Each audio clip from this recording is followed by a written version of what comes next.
inspiring. Peace and quiet, I'm running from the sirens. They ain't been around, but they know about where I've been. Had to put the time in to let them know what time it is. Fuck a plug, you don't need it when you plugged in. They know it's us, we don't need no introductions. It's just us, we don't need no one for nothing. But it's always something. Skipping town, cause I really can't be around it. Sometimes the only way to go is right around it. Had some shit to say, I didn't like the way it sounded, so I left it where I found it. Yeah, yeah. Why stop now? Why stop now? No, not my style, not my style. Yeah, drop top down, that's my style. Why stop now, baby? Why stop now? PCH driving, I needed some inspiring. Peace and quiet, I'm running from the sirens. They ain't been around, but they know about where I've been. Had to put the time in to let them know what time it is. Got that in common, we all feel the pressure. Bitch, I'm plugged in, yeah, the vibe is electric. Room full of comments, they all trying to sex me. Feel like Dennis Rodman in 1997.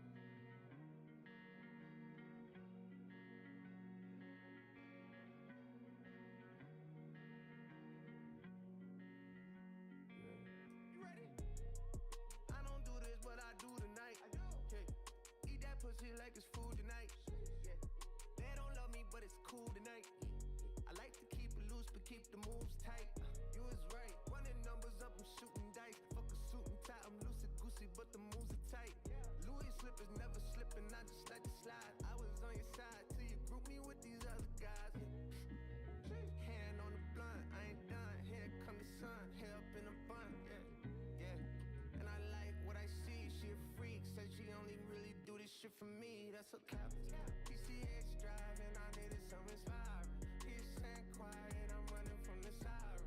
They ain't been around, but they know about where I've been. Had to put the time in to let them know what time it is. Got that in common, we all feel the pressure. Bitch, I'm plugged in, yeah, the vibe is electric. Room full of comments, they all trying to sex me. Feel like Dennis Rodman in 1990. And it's all good, all good blood, all good blood. I spilled all good blood. It's all good blood.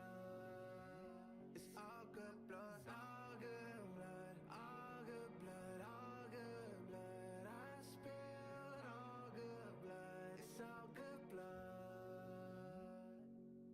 And it's all good blood, all good blood, all good blood. I spilled all good blood. It's all good blood. It's all good blood, all good blood, all good blood, all good blood. I spilled all good blood. It's all good blood. It's all good blood.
Hey, pipe up, Hood Rich.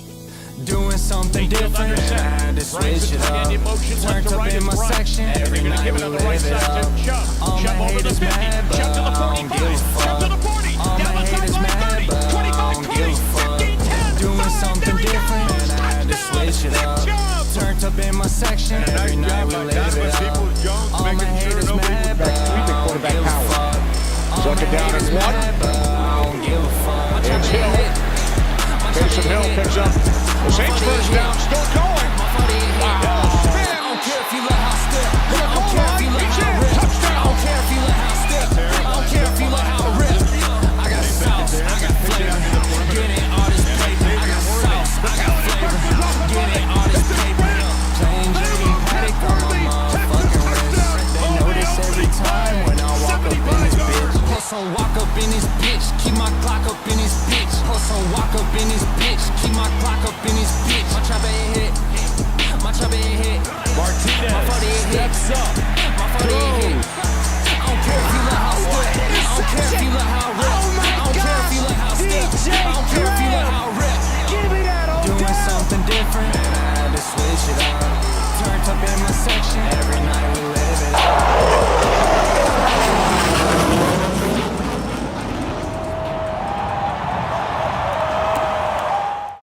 We're on.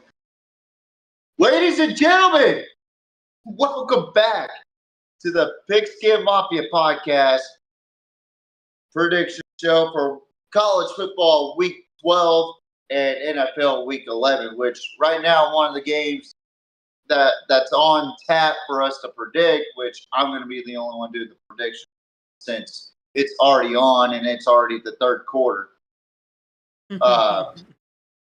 So, what a fucking chaotic week for both of us, JMO, as far as predictions, as far as games that happened. I mean, I gotta tell you, like, I recapped it this past Monday, I believe, and then Tuesday I did the college football playoff rankings, just kind of breaking down a couple things. But man, I gotta say, I was this close to getting your Steelers and the Commanders game right, but I just picked the wrong team. But J-Mo, how the hell are you doing? How are you doing? And I'm doing good, man. I'm doing good. Just tired, as always, but trying to do my best. Hey, you did your fucking best last week. I tell you what, you only got 4 wrong last week on college football. I know. Like, that was an impressive display, my friend. I mean, 3 claps for J-Mo. Yeah, we did really good, man. We did really good. Only I got did 4 wrong. What was your record? 5-5 for college. Oh, you only missed one. You only missed one more game than I did. Yeah, I wonder what that game was. Georgia, Ole Miss. Yep. Dude, I was proud of him. Hey, let me tell you something. I feel a lot better every time Ole Miss wins because that means the Kentucky team that beat them at least had something, going for a little bit. Yeah. Now, do they have that same thing going for them right now? No, absolutely not. But they had something going for them for a little bit. So I'm Oh, for sure. Yeah. I gotta tell you also, Jalen, I've been getting into a lot of Twitter beef with Aggies already. I see. I saw you sent me a message on it. Oh my God. It begins. That fucking delusional fan base. Yep. Oh yeah, dude.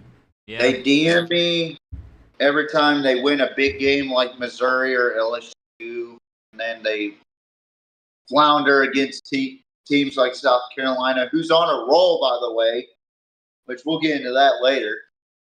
Yep. And say I'm stupid and I don't know what I'm talking about as far as A&M. I've only grown up around fucking Texas A&M for a long time, so I think I know what I'm talking about when I know about the history between Texas A&M, which November 30th is going to be a hell of a fucking game. I'm not going to dispute that. But that week, J-Mo, we're going to have a special thing for that week. We'll talk about that behind the scenes. But J-Mo on the ones and twos tonight. I am here to talk about the predictions that me and J-Mo are about to discuss.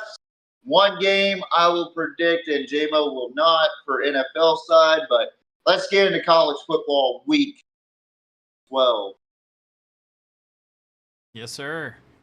Let's do it. So I noticed that the screen says 11 in week 10 for NFL, but that's okay.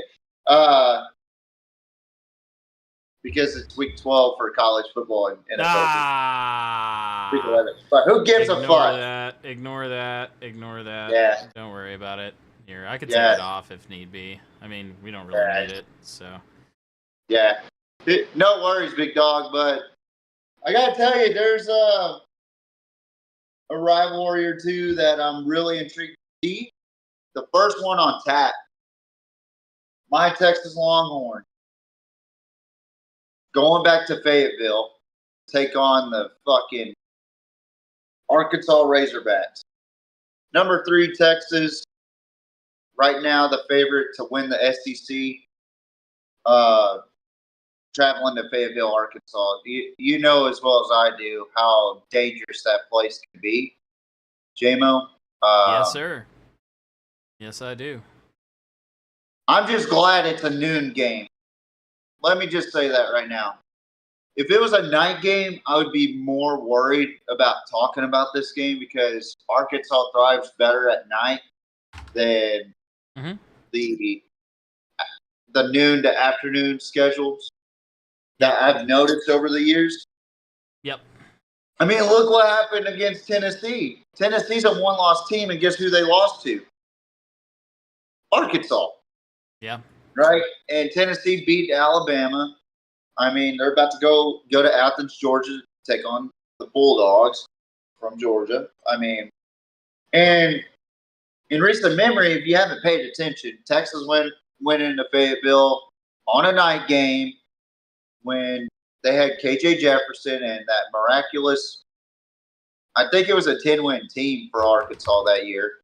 Texas went 5-7, but Texas is ranked, went in there, sold out Frank Boyle Stadium, and Arkansas absolutely whooped the everlasting shit out of Texas in 2021. I feel like it's a different shift in time, and I feel more comfortable about this game as a Texas fan.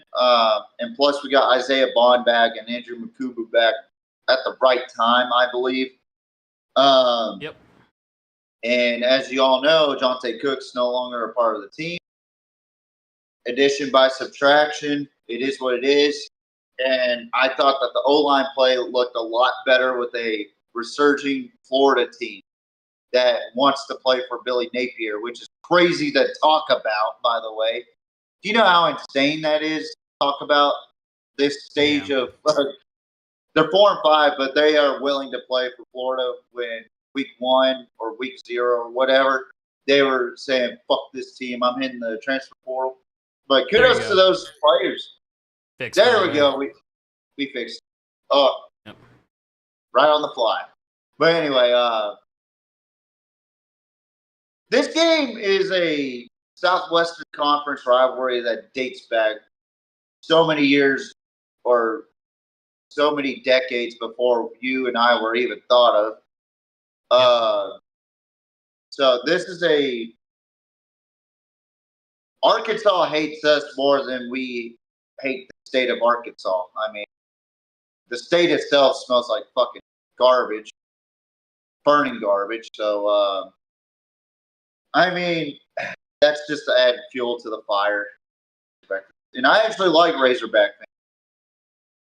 And they hate us because they ain't us.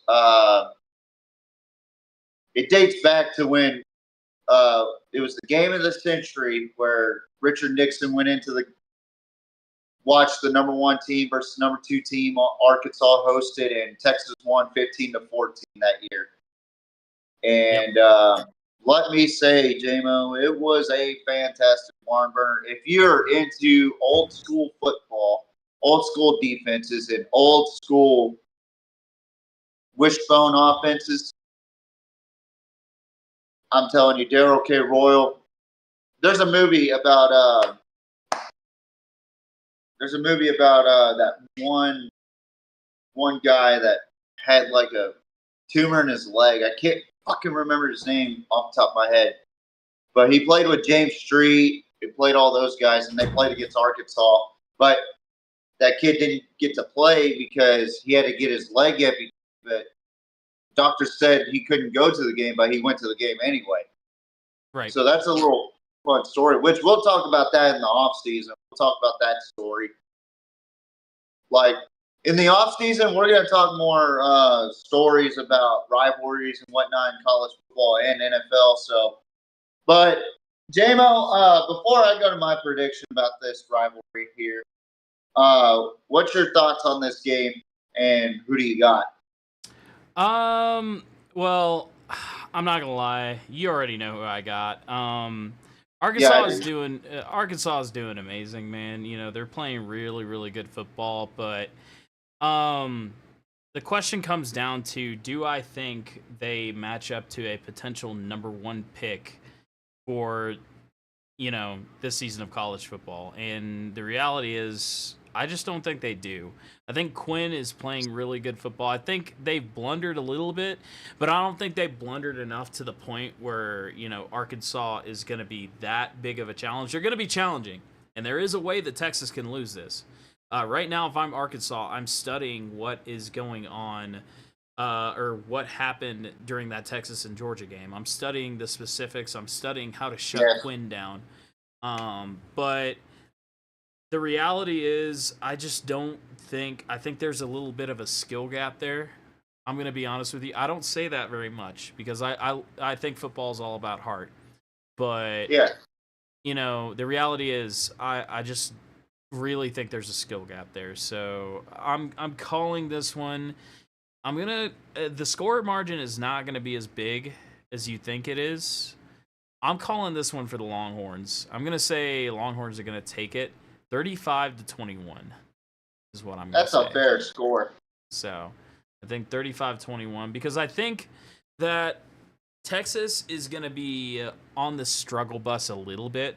So I think at halftime it'll be 21-21, and then I really do think Quinn is a second half player, and I really think that's when Quinn is going to shine the most. So yeah, I mean, I think the first half it's going to be a little bit of a struggle for Texas, but I don't think Arkansas's offense is fully capable of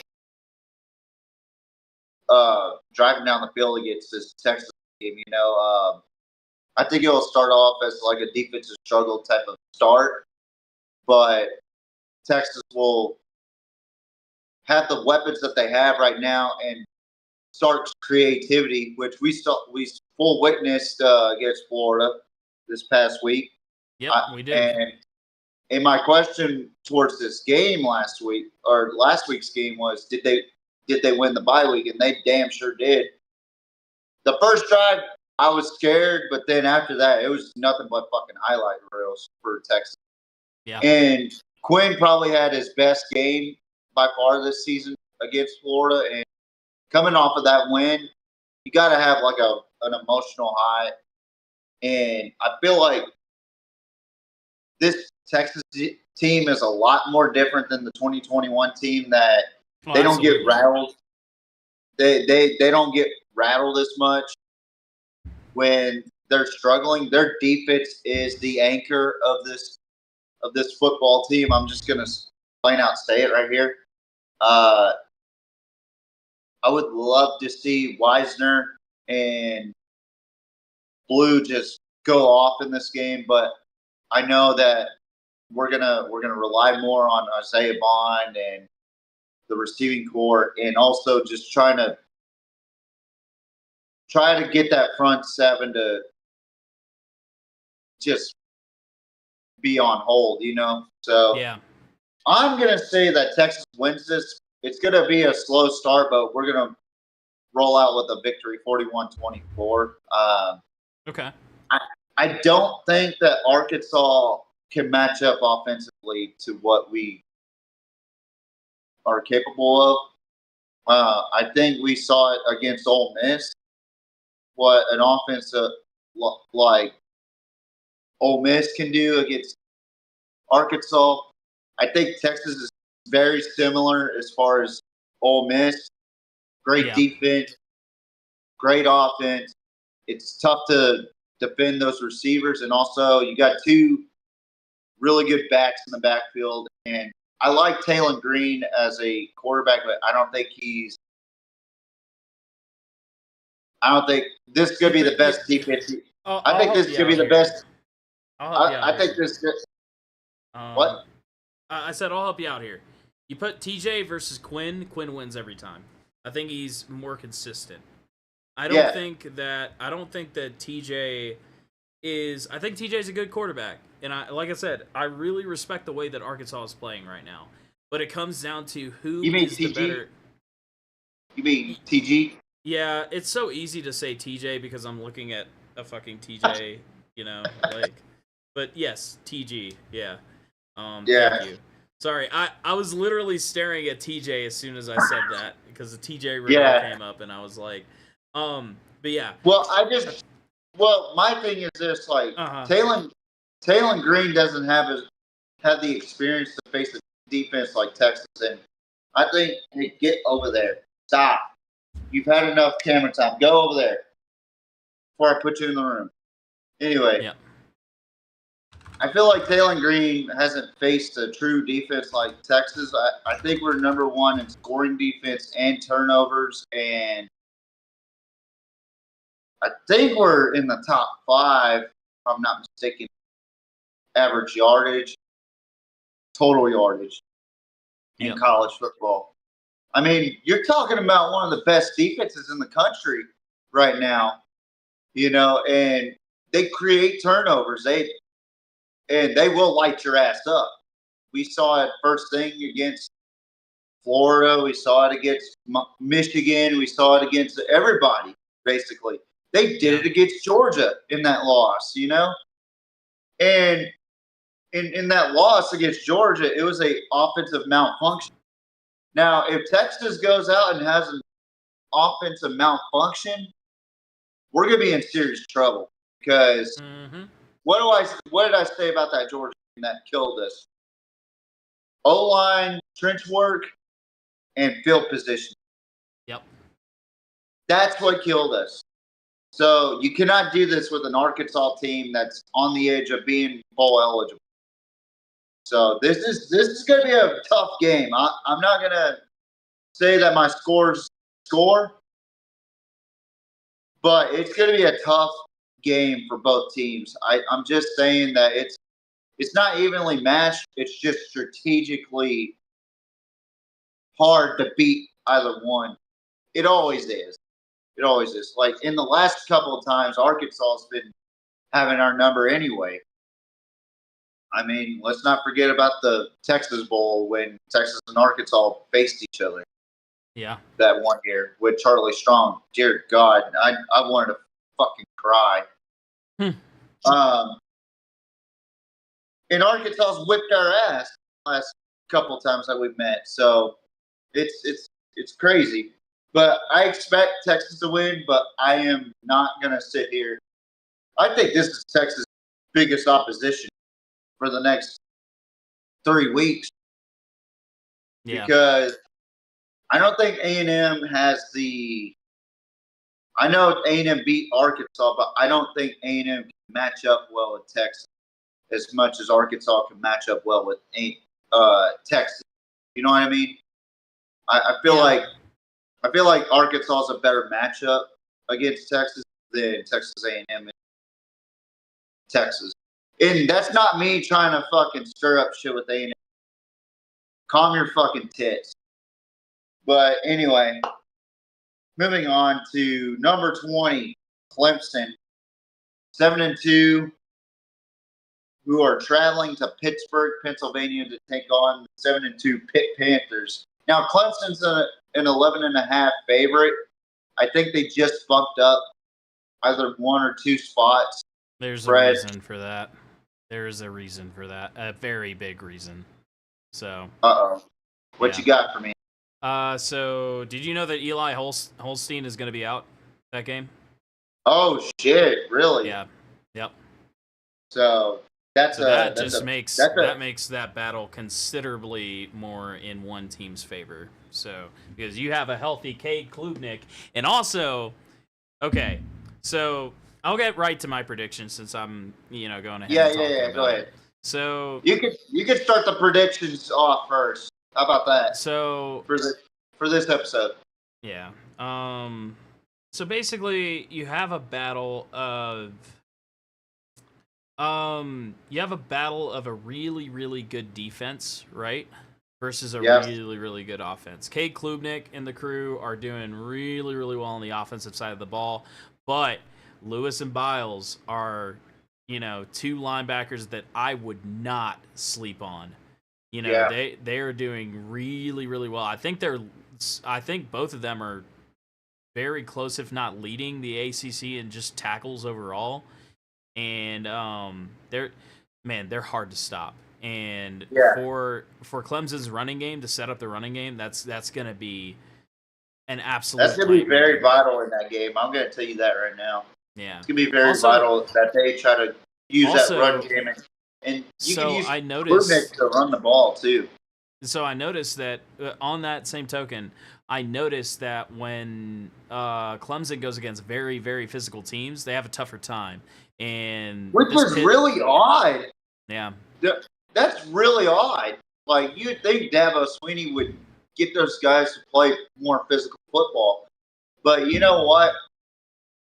It's all air raid. It's all air raid. If you stop the run, it's almost like it throws Clemson off, and that's why I have a really, really big thing about if Clemson doesn't fix this, we're not going to see them later on. I really think so. I really think that's Clemson's Achilles heel, and I think that's going to stop them. Now, do I think that that'll come into play in this game? Honestly, I just think that Cade Klubnik is that good, and also with the Eli Holstein injury. What is Pitt going to be able to do on the offensive side of the ball? That is yet to be seen. But for right now, I actually have Clemson winning this. And with Eli Holstein's injury, I don't know if he's questionable or if he's absolutely on injury reserve. This is breaking news. So chat, correct me if I'm wrong here, but I have them winning with the injury. I have them winning 35-14. Yeah. So I'll tell you what. I think this is going to be low scoring on the end of Pitt just because of that injury. I had them originally. I had them going I think the score was I think it was closer. I think it was 33-20. Hold up. 33-28 is what I had. But then I learned about the injury, and I literally scratched it off. I was like, nah. I think that... So, first off, it's really easy for a team to get demoralized when their quarterback is down and out for the count. That gets into, the mental state of the players. It's like, oh, well, we lost this player, so we're just down and out for the count now. And, it's a way of getting in your head. I think... maybe this Pitt squad is already defeated just because of how breaking this news is, and also they don't have a game plan to counter now, because this this Clemson squad is going to come back and hit like a ton of bricks. So that's what I think is going to happen.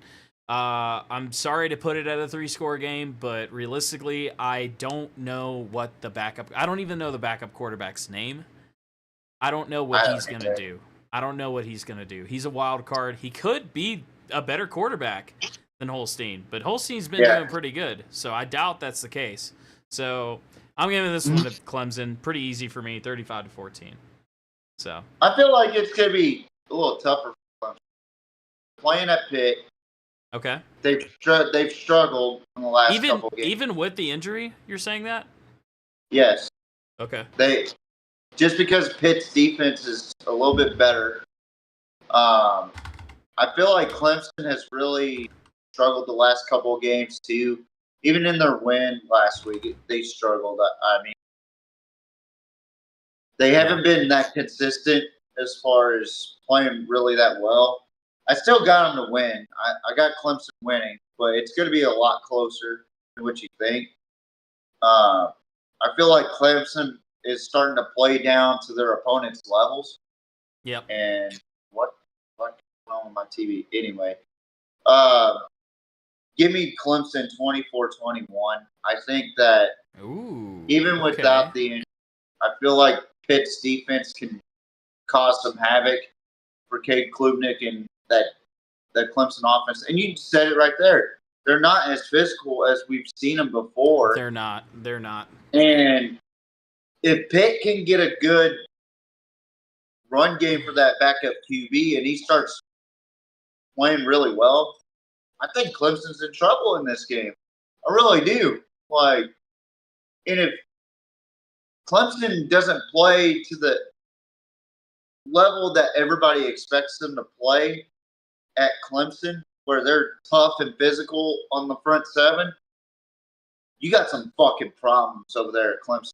I get it. You don't want to hit the transfer portal. You want to recruit kids out of high school. They are your quote-unquote transfers. But, Dabo, you got to swallow your pride and say to yourself, I need guys that can be fucking monsters in the front seven. Look at Texas right now. They got guys from the transfer portal in their front seven. The guy from Arizona, Norton. I mean, you got guys in there. Trey Moore from UTSA, who had a fucking breakout game in Florida last week. I mean, in this day and age in college football, this could be a mini rant right here. You have to find a balance between transfer portal and high school recruiting. I feel like there are only two coaches, or really one. No, two. I'll go with two in this one. Yep. And you're probably going to be surprised with what I say on the second one. The first one is obviously Steve Sarkisian. He's got that mentality that I can balance my team, still be good. And if you got one shitbird there, he's mad about not getting playing time, I'm not saying Dante Cook was a shitbird. I'm just throwing that out as an example. You know, you get a shitbird out there that says, I'm not getting enough playing time. I want to hit the transfer portal. Bye. That's what it'll tell you. We're about to talk about that too. We're about to talk about addition by subtraction, bro. And then you're able to recruit kids out of high school, right? And also bring in transfers. And you build a fucking culture based off of that. Then you get these dumbass coaches that go for just transfers, overhauls them, and you get a 4-8 record. Yeah. Now, I'm not specifically talking about somebody like JMO wants me to, but I'm not. No. I was talking about somebody. No, I was talking about somebody else that we'll talk about. No, I know. Here pretty soon. I know. I'm just throwing that out there for the prime sexuals that are just ready to fucking type at us like you're a fucking piece of shit for saying that Deion's a fucking dumbass.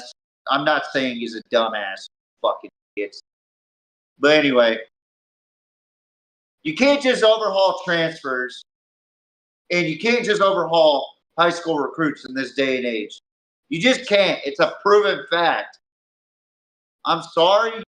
I'm a traditionalist by heart. I want recruits to get more playing time. I hate this transfer portal shit. I really do. Because people take advantage of the transfer portal. But, man, in this day and age, you cannot rely on the transfer portal or high school recruiting separate. You need to mesh them together, know how to mesh them together, and build off of that. There's only two people that can do that right. The first one, Coach Steve Sarkisian. Then, Coach Lane Kiffin. Yeah. Lane Kiffin. Think about that for a second. Why in the hell would TJ say Lane Kiffin? Well, I'll give you a reason. Because he knows how to fucking recruit. He knows how to recruit, and he also knows how to have fun with the recruit. He does know how to recruit. I'll give him that. Yeah. And he knows how to bring in transfers. Like, he brought in a couple of A&M and LSU transfers. And look where they're at right now. They just beat fucking Georgia, who beat Texas, who was number 1 at the time. Oh, yeah. So I'm just sitting here looking at everybody else and going, there's only 2 coaches that come to mind that really know and understand the severity of these this transfer portal and recruiting, how to mesh with it. So I just wanted to throw that out there. Dabo needs to put his pride aside and learn how to just deal with the transfer portal until it gets restricted enough to where people can appreciate college football more instead of sitting 8 fucking games or 8 seasons like Cam Rising's bitch ass. And Diego Pavia, I've lost total respect for him. I'm just going to throw that out there. What happened? He tried to sue the NCAA or he was trying to get more eligibility, and I guess it got denied, so he tried to sue the NCAA for that. Even though he played at JUCO. Vanderbilt's quarterback? Yeah. What? Played at JUCO, played at New Mexico State, and is a SEC graduate at fucking Vanderbilt. I believe he's had 5. So you're telling me JUCO doesn't count anymore? Shout out to Coach JB for saying that, by the way. You're telling me that JUCO doesn't fucking count anymore? Like, I'm so sick and tired of this shit, dude. I cannot wait until there's a new goddamn regime for the NCAA because these old, non-caring assholes of America don't understand that you're hurting. You've opened Pandora's box, and someone said this. Coach JB has said this. Noel Mazzoni has said this. A lot of people have said this, or a lot of people with sense. You've opened Pandora's box. You've allowed players to play one season, leave one season, or play one season, leave in the transfer portal, play somewhere else, leave again, and then go play somewhere else. You know who that is? That's fucking Dylan Gabriel, and he's not. Yeah. He's up for a Heisman. You know why? Because he's played for fucking 7 seasons. He should be able to be fucking way better than every quarterback, but he's not. Yeah. He's shitty. True. He is absolutely shitty. I'm sorry, but I don't see an NFL future for Dylan Gabriel. But anyway, we're going to go ahead and move on. Next game, we're going to talk about Utah, 4-5, at number 17, Colorado, who is 7-2. Oof. J-Mo.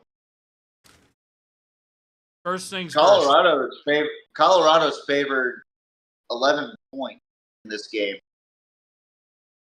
First things first. I'm gonna go ahead and put this on the screen because Colorado, shit. I hate you. Wait. Do you want to go separate for a second for this? No. Like, you want to show your face so that way I'm not involved with this rant? No. Okay. I've said my piece on Colorado. I'm not. I never said I was gonna rant. That's okay. fine. Okay. I do not. Colorado's just irrelevant to me. Like, first of all, right?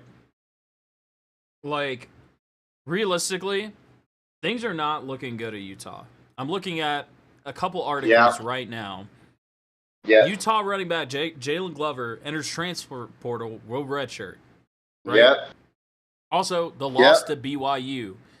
They're not after a big good. lead. Mm-hmm. After a big lead. They're And not looking good. I'll say this about the whole holding controversy on 4th and 10.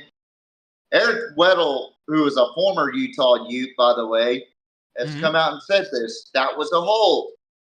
So stop bitching and find a way to win. Mm-hmm. Yep. Fucking Utah AD fucking saying, I was excited about being in the Big 12, but I'm not tonight. Because we got fucking screwed. That being said, as bad as it looks as Utah, Colorado, if you lose this, you cannot ever talk again. Because this is a team, like, both legs are broken. Like, you're in a bear trap. Both legs are broken. Like, you're lying on the ground. Like, you can do nothing. Like, how do you lose this? Like, you've got the enemy one shot, right? Like, it's like you just gotta, like, you know, literally breathe on them and they fall over, right? If you lose this, you just can say never there's talk. a rant coming. No. There's no rant. No, for me. You could. Oh yeah, well yeah, but like, you can never talk again. You can never ever ever say anything in the football world again, even if you go to a bowl and win. And let me tell you something, TJ. Yeah, go ahead. Utah has beat Colorado for the past 6 years. No, I know that. In the rivalry. So. Yep. All I'm saying is that, you know, and okay, given Colorado looked like utter absolute garbage last season, right? Go ahead. Now, you know, they look good, but all I'm saying is if a rundown Utah team beats y'all, which I'm sure is not going to happen. I'm just putting that pick because I hate you guys.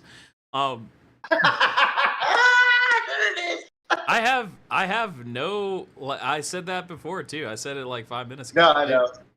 I hate him. That's the only reason I'm picking him. I hate the way Shadur plays. I hate that there's a father-son dynamic going on. Wait. That's... What was his nickname before we came on? Oh, Shitter. But yeah, dude. Like, I hate the way he plays, right? And I truly hate the father-son dynamic because it's like it's biased. It is biased. I don't care how you spin it. Do we even know his backups? No, we probably won't until. Do we even know who? Okay. Yeah. Are you guys okay? Are you guys playing good football? Yeah, you guys are. I'll give you that. Am I still gonna pick against you guys every week? Yeah, of course I am.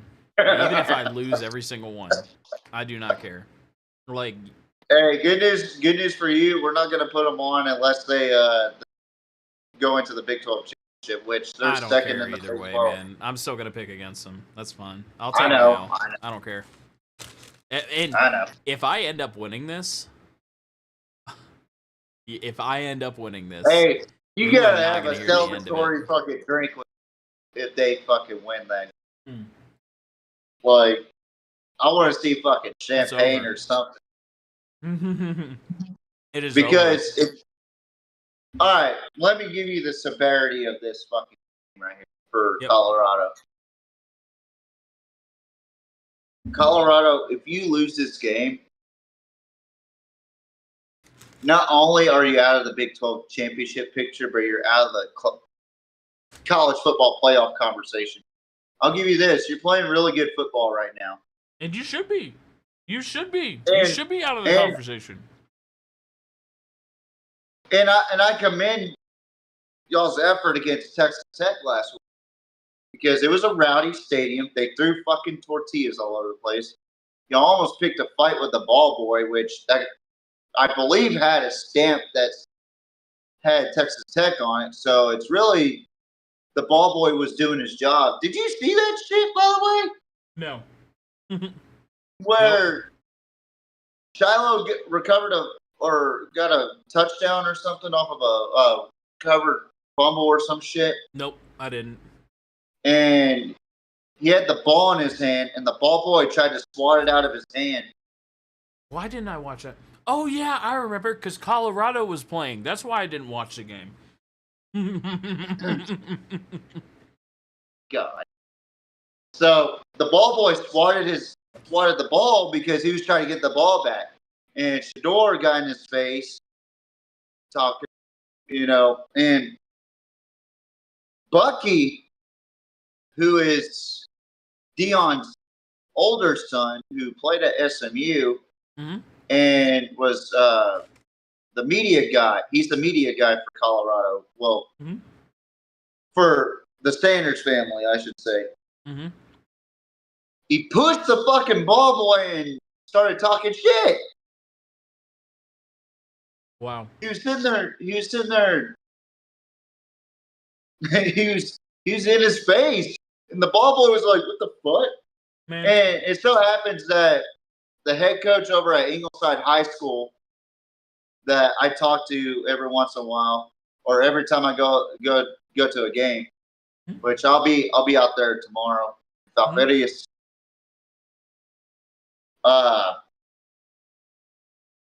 He reposted that tweet or retweeted that, and he goes,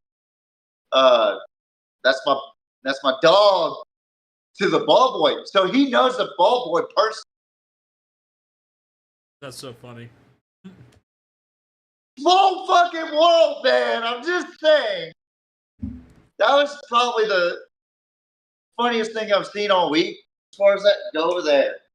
Go over there. Lay down. Had your TV time. My fucking show, not yours. You have one show a week. But I want to be. But anyway, yeah, that was pretty entertaining. And JB was trying to understand if, and I was watching the Coach JB show. He was sitting there going, so I'm trying to understand, was the ball stamped in Colorado or Texas Tech? If it was a Colorado ball, that's a different story. But if it's a Texas Tech stamp, then there's fucking issues with Bucky. Yeah. Going up to that guy. And why is Bucky out there? Why is Bucky out there? Dude, I've never... You know what I mean? Like, I just want to say this real quick. Hang on real quick. All right. If he's not working for Fox, first of all, you shouldn't be on the fucking field. Yeah. You should be on the sideline. You're nowhere near he was nowhere near the sideline. He was maybe 5 yards off of the sideline, pressing this fucking 22 or 21-year-old. I don't know how the fuck old he is. He was just doing his fucking job, right? Yeah. And oh my God, I just saw one of the most beautiful punch outs ever, but Philadelphia recovered. But anyway, why is he out there on the field instead of on the sideline where he's supposed to be, and out of the game where he's supposed to be? You don't see a fucking Fox crew going out there after a ball boy smacks the ball from Shiloh and going, "Hey, motherfucker, this, that." I'm just saying. I'd understand if it was the players and Dion. But Bucky, he's media personnel. He's not supposed to do that. And he does a great job with what he does at Colorado, honestly. But it shows how unprofessional you are as a person, and it gives a bad look to Colorado. It does. And I'm going to go ahead and make my prediction here, but I'll let you have your final thoughts on Colorado here in a second. I'm going with the Buffs on this one. I think Utah's depleted. I think they're defeated. I think that they just aren't that good offensively, and defensively they're depleted on both sides. They're depleted on both sides of the ball. I mean, there's just no way that Colorado or Utah wins this game. But I could see how Colorado can fuck up. You know why? Yeah. It starts with an E. Can you guess that word, J-Mo? as I give the score 38-23. That's my final score. 38-23. That's not. What did I say the score? I don't think I said my score. No, you didn't. Okay, in a like really But skewed world, what's the word that I'm looking for? an E word. To why?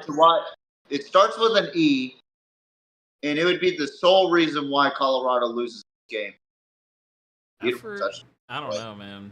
No. Like, I'm Ego. Terrible. Uh-oh. Ego.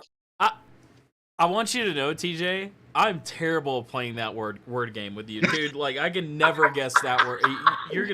You're like, I'll give you a hint. It's spelled EGO, and I'll still be like, okay, dude. Like, yeah. But maybe I need to start doing that before the show. But it's all good. But no, what was your final before you give your final piece about Colorado? My score would be I feel like if Colorado messes this up, right? And the only way that Utah realistically wins, right, is if Colorado messes this up.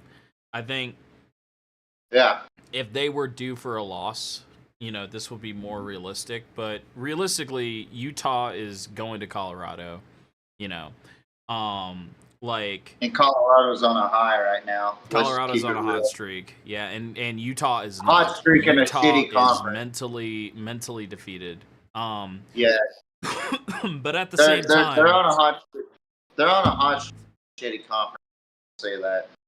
But at the same time, I think that Utah has nothing to lose, right? And if given the opportunity, if Shadur plays like shit, right? If the offense plays like shit, they've got this game in the bag. I think. Yeah.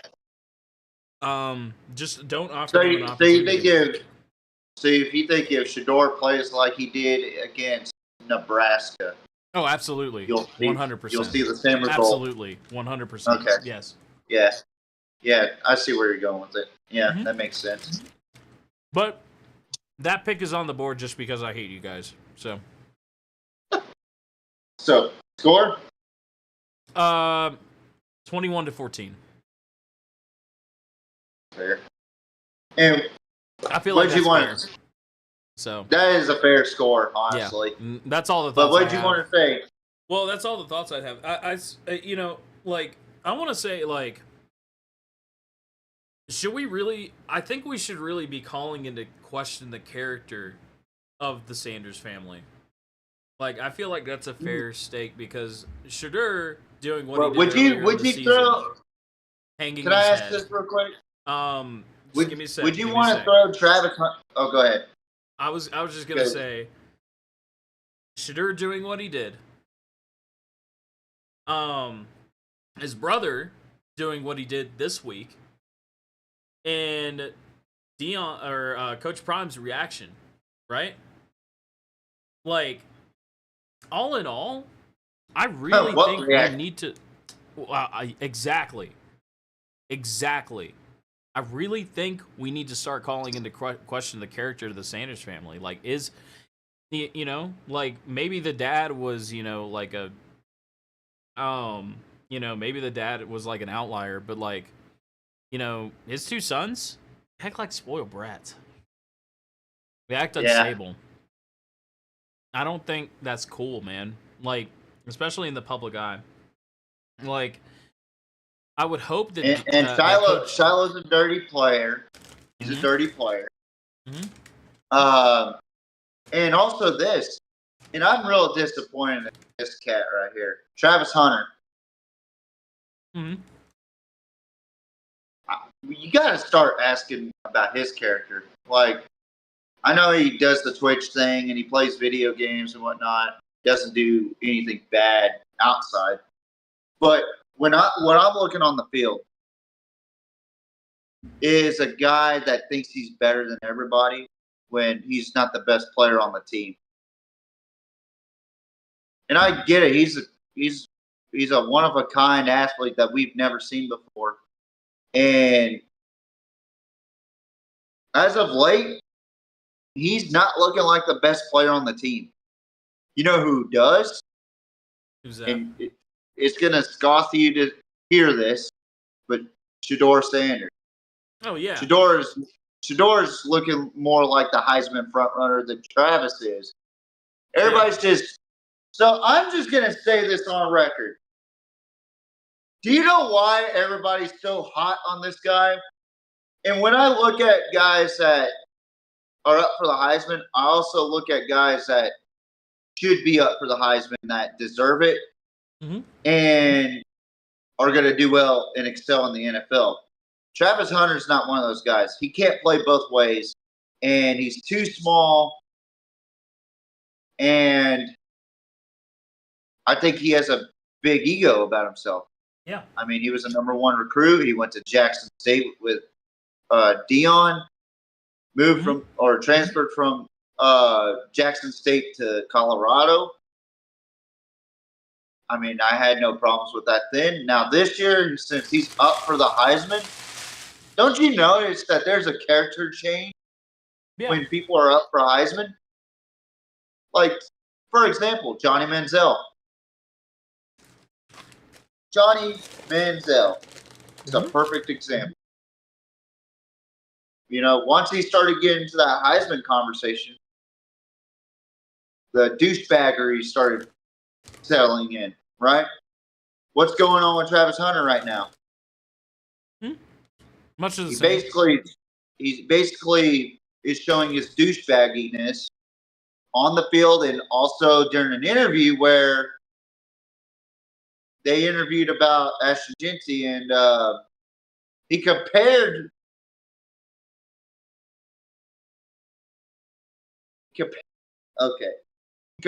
a running back to a receiver.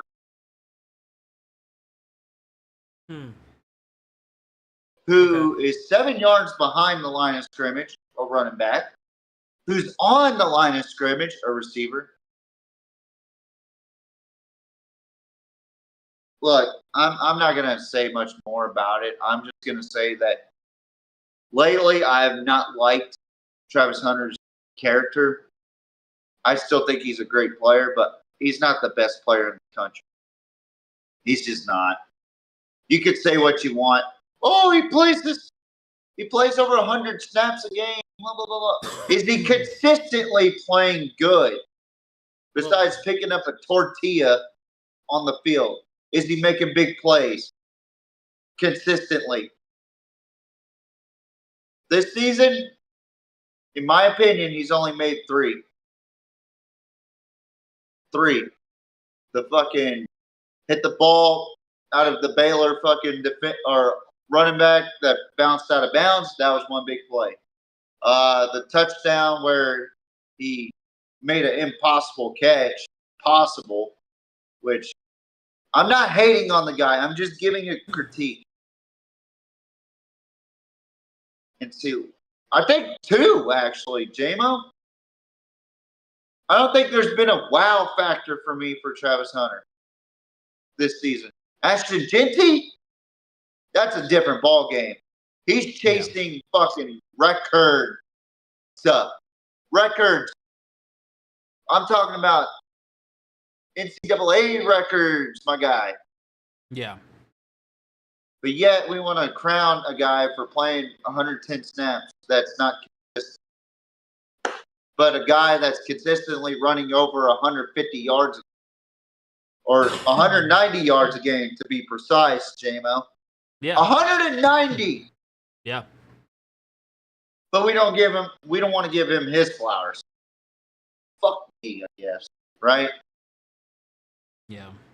Well, I think nobody gives a shit about the running back position anymore. That's all I'm gonna say. No, I'm not gonna lie, dude. Like I have a very skewed pick by who I think is the best player in college football right now. You're probably not gonna agree with it, but just based on what I've seen and based Jackson on Dart. leadership, yep, called it. I knew you were gonna say that because he's got Big Ben qualities, but well, the only reason why not only that, man, I don't care about the Big Ben stuff. Like I don't. But let me just tell you, right? Like this dude is solid in my opinion, if you put Jackson, if Ole Miss and Colorado were to duke it out right now, I feel like Ole Miss would take him down in a heartbeat. Just because in my It'd be eyes, another. Let me just put this into perspective. It'd be another fucking Georgia TCU matchup. Remember that? yeah, 2022, 65-7? Yeah, it would be just like that. I'm sorry to tell you guys that, but that's the fucking truth because nobody in the Big 12 can blitz like fucking SEC ball. mm-hmm. I'm just going to keep it real. And ever since Texas and Oklahoma left, that conference looked weak. Weak. And you're telling me Colorado can win a game in the fucking playoff? Get the fuck out of here. I wish people in the chat would fucking try to argue with me about Colorado right now.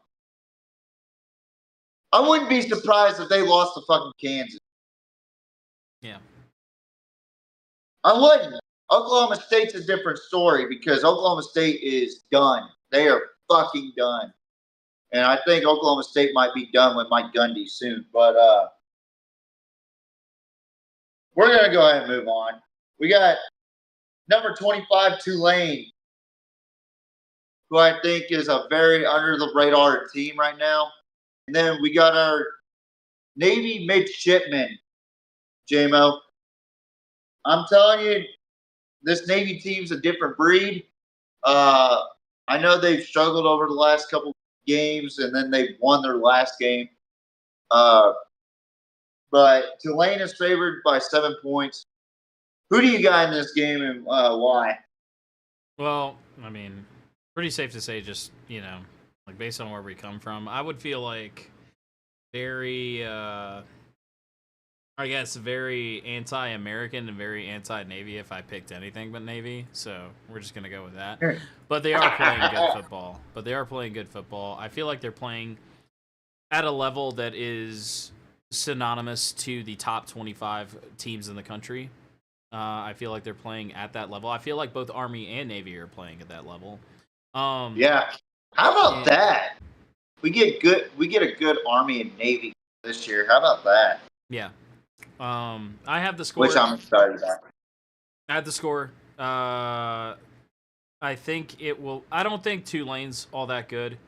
So I have it at 42-14. I think it was 42-14. Oh, I don't know. All right.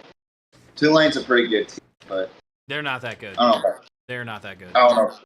I understand, but I don't think they're that bad either. Where they have Navy drop 42. I mean, dude, look at who they've. I mean, Tulane. Let's talk about Tulane for a second. Yeah, let's talk about Tulane for. Like, I mean, we haven't even talked about Tulane, have we?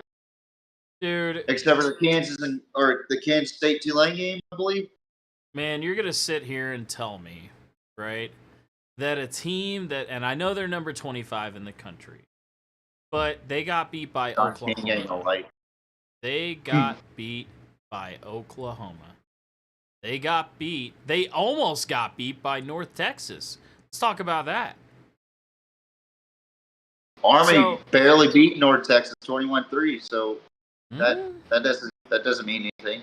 Okay, well, what about the Oklahoma North game? Texas is a What about Kansas State, who you said repeatedly is your most overhyped team? Right? I really think the Navy's going to come out swinging. This is Navy's opportunity to come out swinging. Put the naysayers to rest. They've got the top. They've got the number 25 spot. Now, they got the number 25 spot, dude. If I'm Navy, I want that spot. I want to put the naysayers to rest. I want to put the naysayers to rest, and there's no way that I don't capitalize on this opportunity. They got beat by Oklahoma 34-19, bro. Oklahoma is not that good. If the Red River rivalry is anything to go off of, y'all whoop that ass. Wait.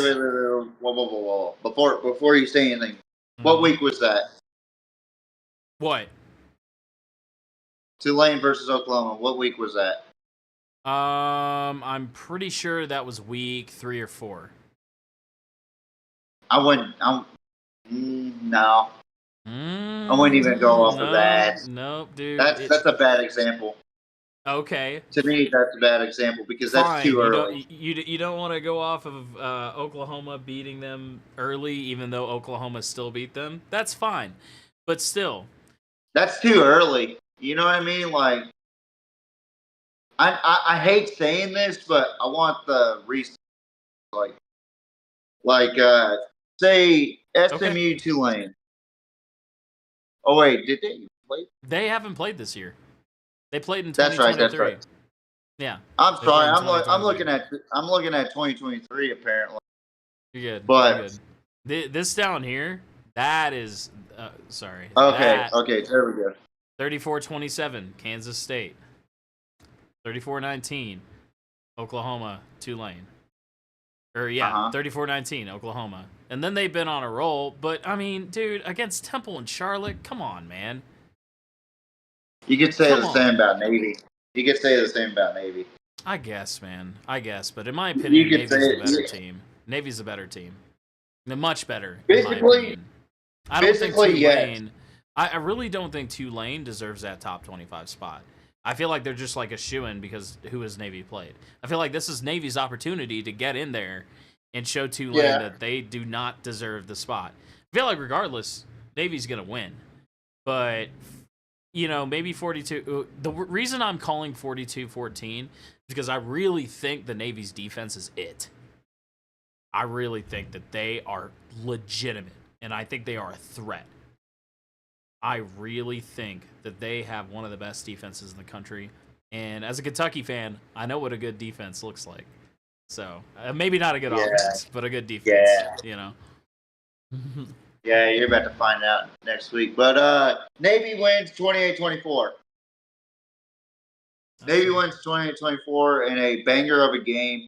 I think J-Mo hasn't paid attention to Tulane besides the box scores. Sean King would be calling us blasphemers because he's a Tulane alumnus, former Super Bowl winner for the Tampa Bay Buccaneers with John Gruden. No, I think this Tulane team is more than deserving to be in the top 25. The teams above them, besides Army, should be out. Missouri, LSU, like those teams deserve to get the fuck out, especially the way they fucking played last week. So let me ask you this. Go ahead. So are we good with giving teams consolation prizes now for winning against Charlotte and Temple? So if they win another FCS game, are we going to give them the number one team in the country? So let me ask you this about A&M. Do we give them consolation prizes for beating New Mexico State when they beat New Mexico State? Apparently we do. Should we give Alabama consolation prizes when they beat Mercer? You ever heard of fucking Mercer? Apparently we do. Should we give... See, this is why I'm blessed to be a Longhorn fan. Let me put that into fan. Because Texas don't play fucking FCS schools. So when I hear the reason why they play Charlotte is because they're in the conference with Charlotte. Yeah. They have no fucking choice in their scheduling. Now, they could schedule their non-conference, but the conference games is up to the conference, how they schedule. I think we saw that during the SEC media. They went off of the last 10 years of everybody's schedule and put everybody's schedule together. Texas didn't pick Georgia. It was the SEC.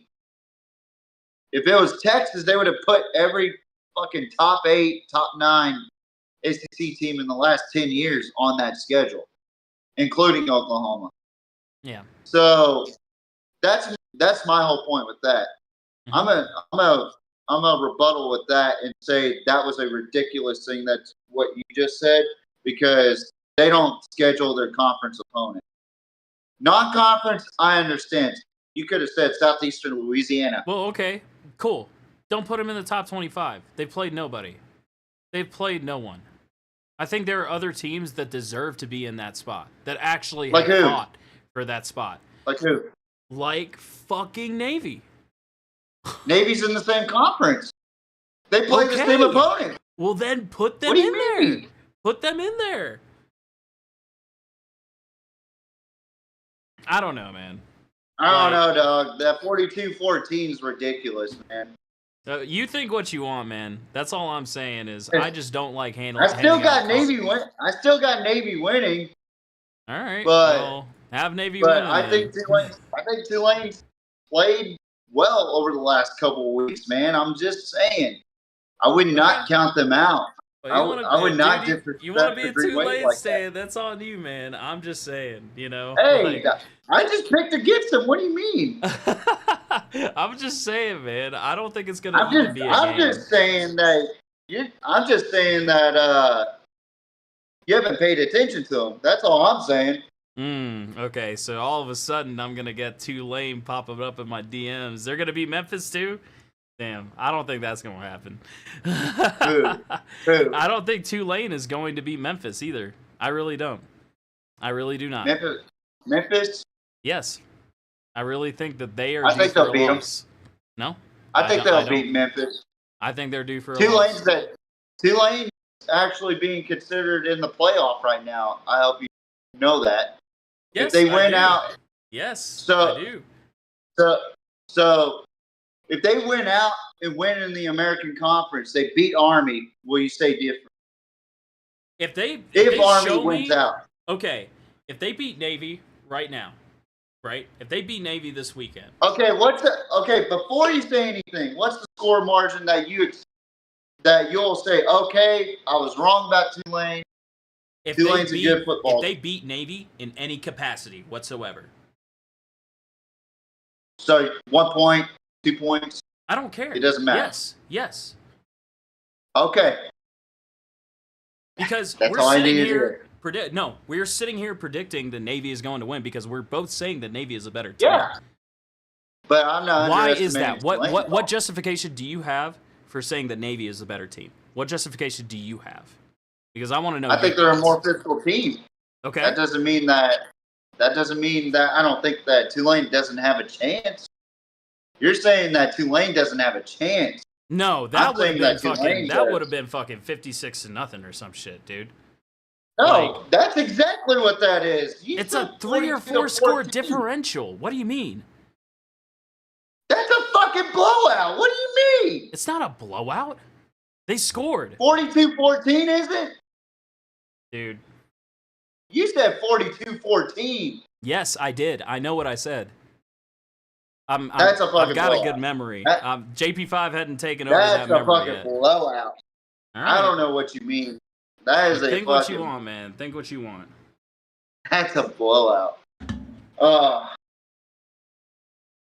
scores. We both got Navy to win.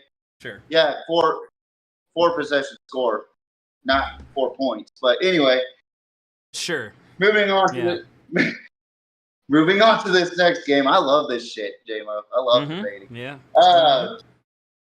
We got Syracuse from Syracuse, New York, traveling to Cal, who's 5-4. Syracuse 6-3 with a mediocre quarterback, just like fucking Will Howard and Carson Beck. We got another one, J-Mo, in the name of Kyle McCord. Fuck me, right? Cal's favored 9.5. I tell you what. Who do you got in this?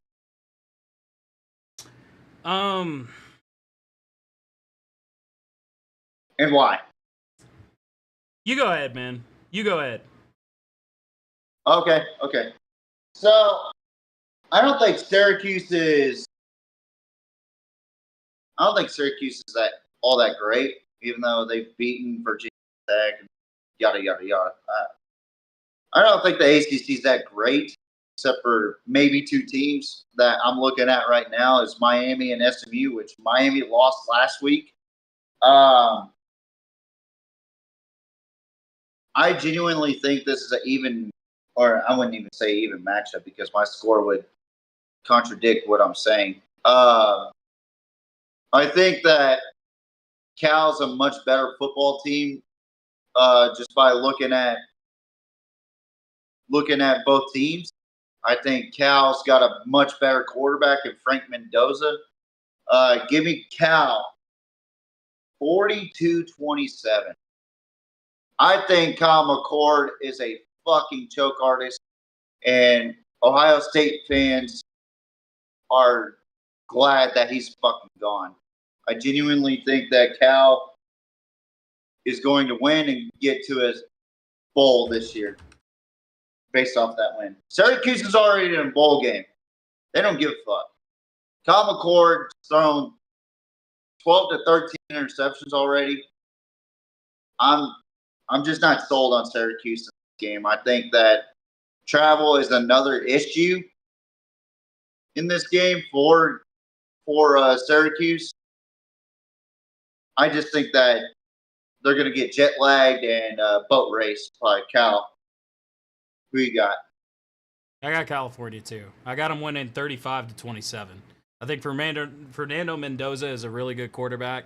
He's doing really well right now, and I just don't think that Syracuse can match up. Wait, what's his name? Fernando Mendoza. God damn it! I said Frank. And you said what was the score? 35-28? 35-27. 35-27. Yeah. Yeah. I don't know. I'm just not sold on Syracuse. Kyle McCord's ass, man. He's just another fucking Carson Beck. Yeah. Do you agree with that? Yeah, I think earlier in the season he was good, but I just really don't. I'm not really super sold on Syracuse either, so I think California's got this in the bag. Yeah. I don't know, dude. Just a jet lag game for Syracuse. Cal's gonna boat race, in my opinion. All right, we're moving on to another ACC matchup. Is where's this fucking sounds because it's Boston College 5-4 taking on the Pony Express number 14 SMU, who I think got fucking snubbed in the college football playoff ranking as well.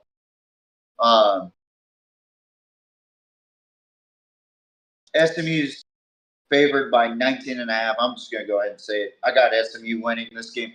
I got them winning out and going to the ACC championship and winning. Interesting. All right. Yeah, 45-20, by the way. 45-20. Okay, for your score. And also, Tyler Castellanos plans to enter the transfer portal too, so that's another factor on why I picked SMU. Okay. That's going to extremely hurt Boston College's offense. Yeah. I agree with you. Nah, Who you got? I don't know, man. Like, Boston College in the conference isn't doing too well.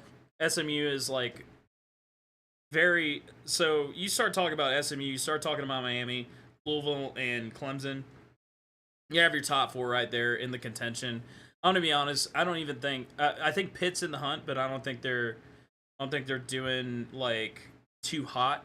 Like that Clemson and Pitt game is going to decide who's going to be in that conversation in the ACC championship. I'm just going to put it out there because the ACC is bad as ever, and it's really watered down when SMU is undefeated in conference play and is sitting on top of the conference because of that. And it's really watered down when you got Miami in consideration for the ACC championship. It has never won an ACC championship. Did anybody know that? That hasn't been painted. But I don't know, man. This ACC conference is shitty, dude. I'm gonna say that right now. Just like the Big 12, I think the ACC is shitty. There's only two conferences that really stick out to me, and that's the Big 10 and SEC. But you got SMU, and by how much? I got SMU. Do I think they'll win by that much? No. I got them winning 42-28. 42-28? Yeah. That's fair. Yeah, that's about right. I think that's about average. That's about as much of an average margin for them anyway. Like, this SMU team is very special. I don't know why. And it's not necessarily they have a good pass game either. They just have a really good defense.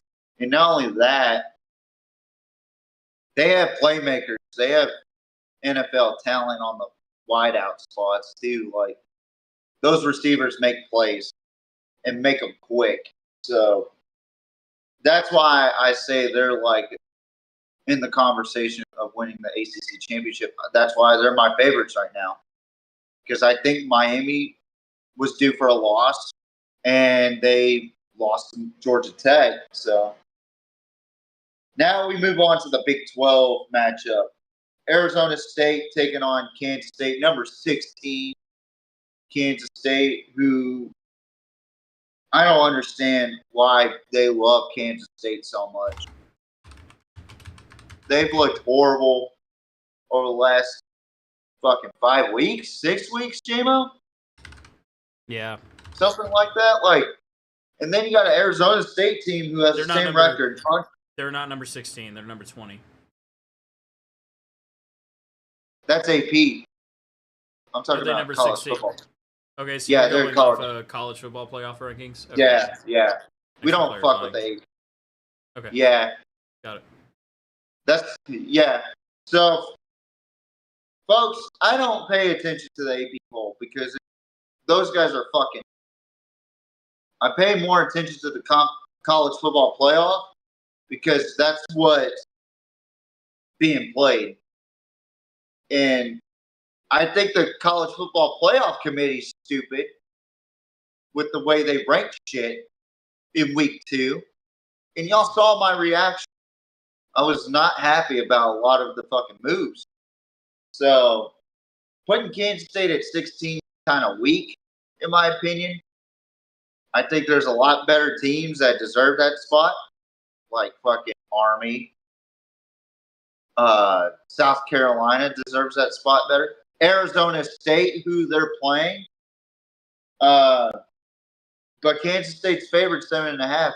Vegas likes Kansas State for some reason. They like Avery Johnson, which he's been a non-factor this season, in my opinion. JMO, who do you got? You go ahead, man. You go ahead. Okay. Man, I think it's going to be a good game, but I got Arizona State winning 1-7. I like Levitt, quarterback for Arizona State, and also Dillingham's doing a great job over there for the Sun Devils, and I genuinely think that Kansas State cannot stop Cam Scatabo, who I think deserves a little bit more recognition as well. Scatabo's a really good back. So, yeah, that's my explanation. JMO? You're talking about a team who, I mean, I got Arizona State winning, but it's not by a good margin. I got them winning 21-17. Look at their same score. Damn! Great minds think alike. Look at their score. Look at their track record. Look at their track record. Lost to Utah, lost to Cincinnati, lost to well, they didn't lose to Oklahoma State, but that's because Oklahoma State is sucking it up. Almost lost to UCF. I don't think they're doing good. I really don't think they're doing good as far as execution. Do I think they had a solid team before? Yes, I do. And this is the winning team that I'm talking about. I just think Kansas State is overhyped as fuck. I don't think they deserve that spot at all. I don't think they deserve the number 16 spot or the number 20 spot. I think they've been overhyped since week fucking 1, and they've proven ever since then that they are just on a fucking downhill fucking trend. I don't know why they're even in the fucking top 20 teams in the nation right now. I think you've got mid-team playing against mid-team, and I think honestly, if you want to watch some fucking really bad football, go watch this fucking game. I don't think it's going to be a fucking good game at all. 21-14. I don't even know why the fuck we picked this game. This is going to be mid as fuck football. I'm going to be honest with you. Real honest. We got the same. We get the same score. Yeah. Or sorry, 21-17. I even fucking forgot the score because I don't give a fuck about it enough. Yeah. What did you say? 21-17? Yeah. Yeah. I forgot the fucking. I said said 21. good game as far as Big 12 though. It's I'm sorry, it's not gonna be a good game in any capacity. A little better. It's not gonna be a good game. If you want to watch mid football, if you want to watch what it looks like for fucking a high school like a fucking really bad like fucking like high school team to go like two really bad high school teams to go against each other and see who's worse. That's like, dude, that's like watching two 80-year-olds fucking go into a UFC fight. That's what you're gonna see. So since this game is on here, what game would be better? Honestly, anything else. Kentucky and fucking Murray State. I don't know. Oh, Jesus. Like, you want to watch... I know that was the over-exaggeration. Do you want to watch mid-football? Do you want to watch mid-football? Watch this fucking game, and I promise you'll get everything you ever want. For now on, folks, we're just going to put Big Ten and SEC games on here. Or teams that really impress Put a us. fucking community college game on there. I don't know why the fuck we're talking about Arizona State and Kansas State. Two of the most mid teams. You almost get your ass beat by Texas State. Given Texas State is a really good team. And I'm proud of Texas State. I'm proud of McLeod for being the damn good quarterback that he is. But you cannot sit here and tell me that you're in the big leagues, right? And you almost got your ass beat by fucking Texas State. You did get your ass beat by Texas Tech. You got your ass beat by fucking Cincinnati. Cincinnati is a horrible fucking team this year. They're so bad. How do you why are they even... I just can't. I don't... TJ, not gonna lie to you, I don't know why you fucking picked this game. I really don't. There are more exciting games out in my fucking backyard. And I'll tell you how many football games are going on in my backyard. Are you ready? Ready? 0. Yeah. There's more interesting things I could do with my time than watch this football game. I'll be completely honest. I didn't see a better game than this. Like, I know this was like Kentucky and Murray State. There you go. No. I'm just kidding. Stop it. Honestly, I try to pick the best top 10 games, but I couldn't find a better game than that, and I'm sorry for that. No, it's fine. It's not your fault. And I'm sorry for this too. I'm sorry for this game too. Honestly, number 23. I would rather watch this game than watch Arizona State and Kansas State go. I would not, dude. Stop with the SEC bias. I would not. 23 Missouri, 7-2, who is an overrated 7-2. Mm-hmm. If you pin Arizona State and Missouri against one another, Arizona State would beat their ass. Let's keep it real. At number 21, South Carolina, and I genuinely think this team is much better than all three of those teams combined. Yeah. So that okay, TJ, let me clarify. When I say that this is good football, I mean that South Carolina is going to be playing good football because they have all year. Yeah, there you go. They're fucking no, TJ. This game is going to be good simply because of the fact that we are going to see South Carolina slay. I would rather watch this game simply because of South Carolina, and I'm going to stay on that point. It's not SEC bias. They are playing good football. They are the most underrated team, not only in the SEC, but they are the most underrated team in the nation right now. I think they're doing solid work. They beat a hot Kentucky team that almost beat Georgia and Ole Miss. And while they may not be the same Kentucky team, let me tell you, that's quite a feat to put them on an embarrassing streak like that. And I really think, I think out of all the teams that we've just discussed, I think this team deserves the number 21 spot. I really think that they are hot, and I think that they're doing good work. And I'm all about them. So I think their defense is phenomenal, and I think their offense is firing on all cylinders. I think they're just a good team. So. And we failed to mention that South Carolina plays Clemson this year. Yeah, Yeah. Palmetto rivalry, I believe that's what it's called. But anyway, Yeah. South Carolina's favored 14 points. I believe there's no truer spread, in my opinion. Mm-hmm. And I think South Carolina kind of got snubbed in the rankings as well, based off of eye test, strength of schedule, and just the way they've been playing over the last 3 weeks. Are you fucking kidding me? They're like the most dangerous fucking football team to play right now. I guarantee you, if they played Georgia last week, they would have beat their ass. I got South Carolina winning this game 38-13. I don't think this fucking Missouri team is that fucking good. I have said it from the very jump. J-Mo can agree with me on this at least. Fucking Missouri's horrible. They're terrible. If you didn't watch that fucking god-awful OU and Missouri game, that game alone should tell you how bad fucking Missouri is. That game alone. They had to rely on Oklahoma's fucking insufficiencies in that game. And we're going to sit here and still crown them the 23rd best team in the country. A team that got their ass kicked by a Texas A&M team that got fucking slaughtered by South Carolina. A fucking team that got slaughtered by Alabama, who got punched in the mouth by fucking Vanderbilt. We want to sit here and crown these motherfuckers and not rank fucking Navy? That's the team that I want to fucking put Navy over. Not fucking Tulane, fucking Missouri. Because Missouri is misery to watch. They are miserable to watch.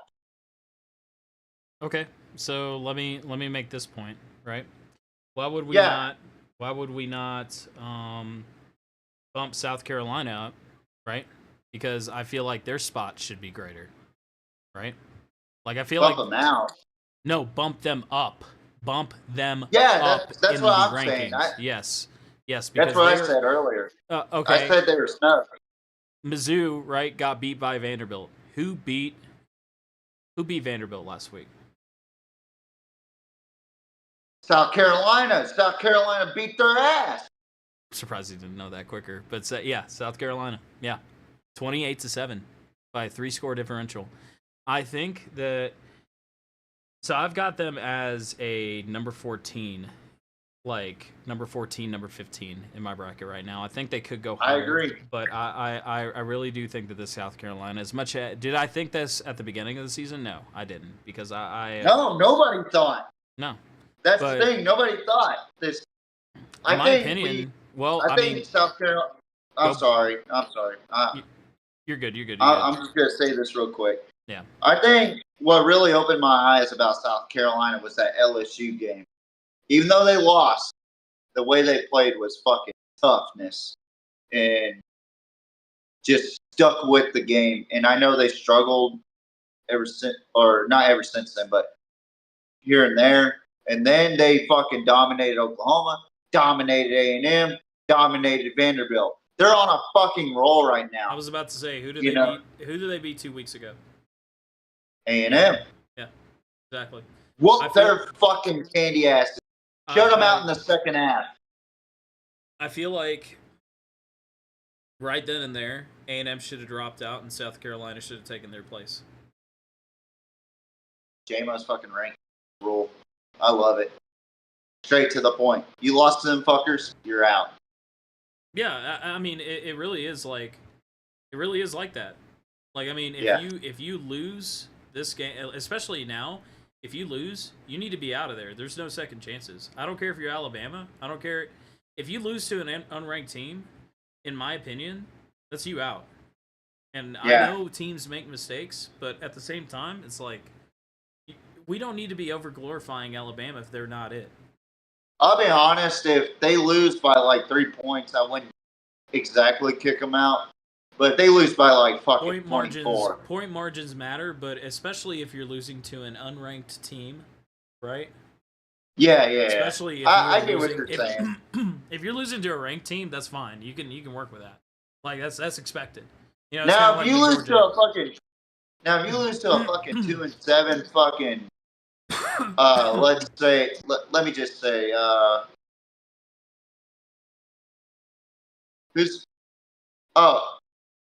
if you lose to an Oklahoma, right? Yeah. You need to get your ass out of the top 25. I don't give a fuck. Like, Oklahoma's bad right now. Like, Missouri should have been kicked out of the top 25. I know they won, but they should have gotten their asses out. I'm not even fucking playing. That was one of the worst fucking football games I had ever seen in my entire life. Agreed. Honestly. Those two fucking teams need to go back to the fucking football. As much as I want to keep the fucking Red River rivalry intact, which that will never go away. That rivalry will never go away. So, sorry, you're stuck with bad Oklahoma football for a long time because Brent Venables and company are still there because they can't find a fucking quarterback. Again, who did we go back 2 weeks previous? Who else did South Carolina beat? A&M? No. We go back 2 weeks previous before the A&M game. Who else did South Carolina beat before then? Oklahoma? Yeah. Exactly. They are you like how I said that, Oklahoma? They are on a fucking... Yeah. Well, I mean, do I think Oklahoma is the worst team in the SEC?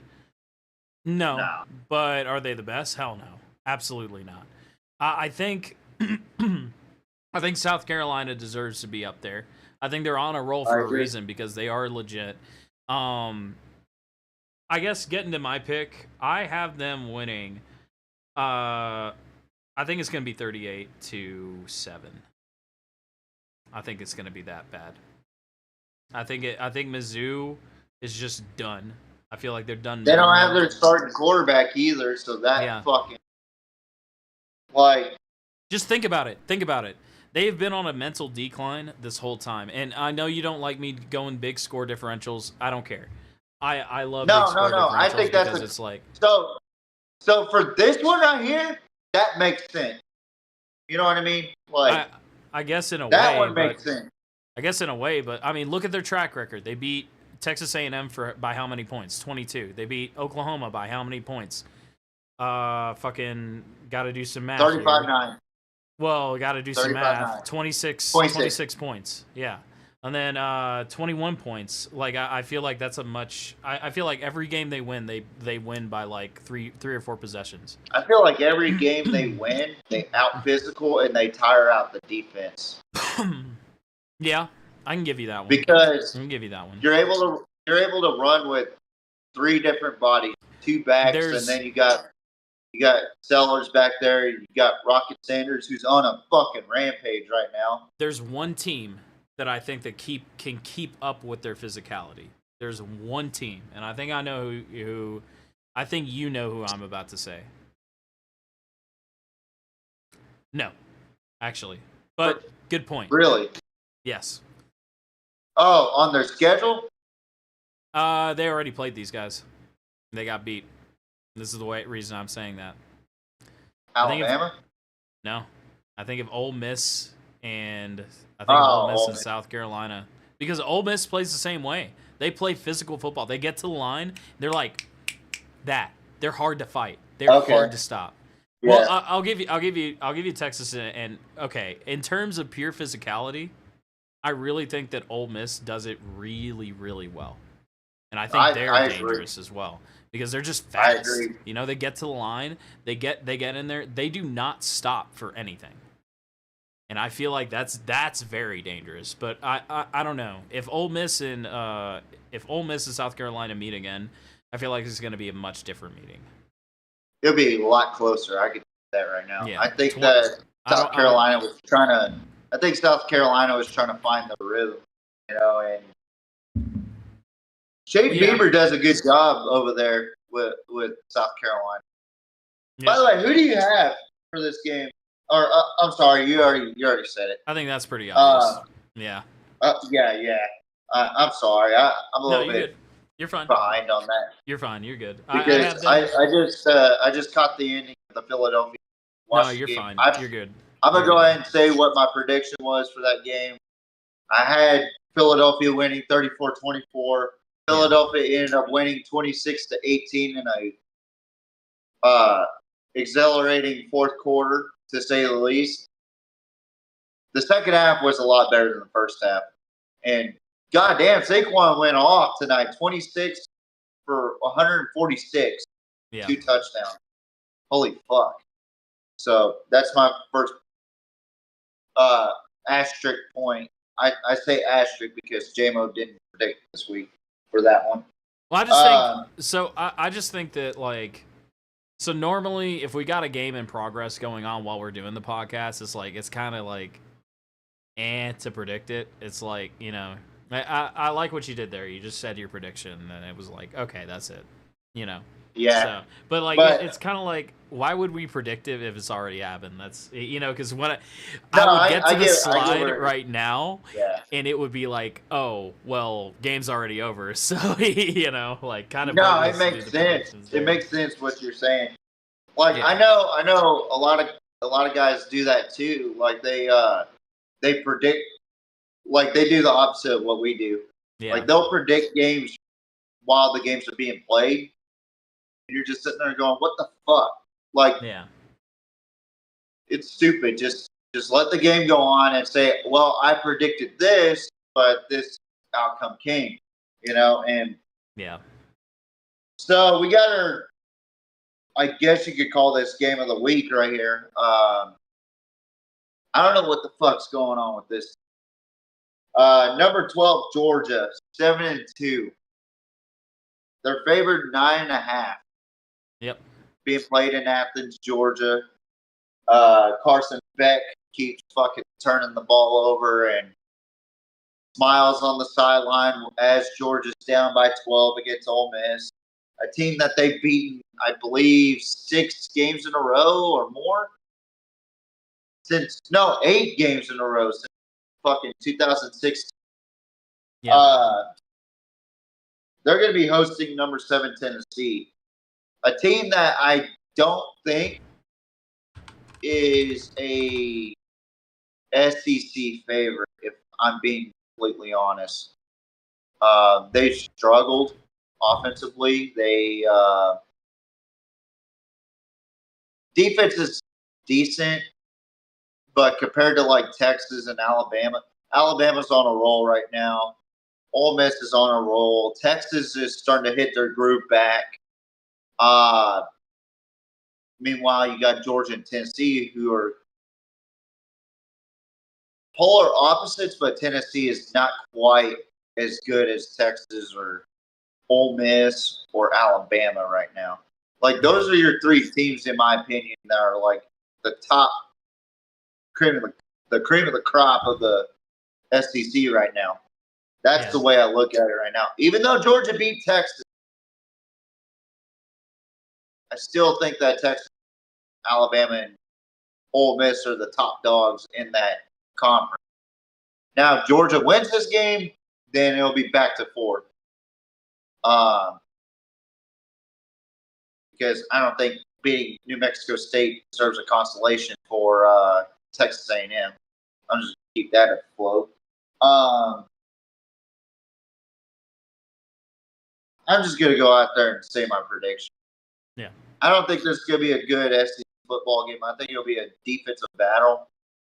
But I think somehow, some way, Georgia's going to win this game because they're at home 24-10.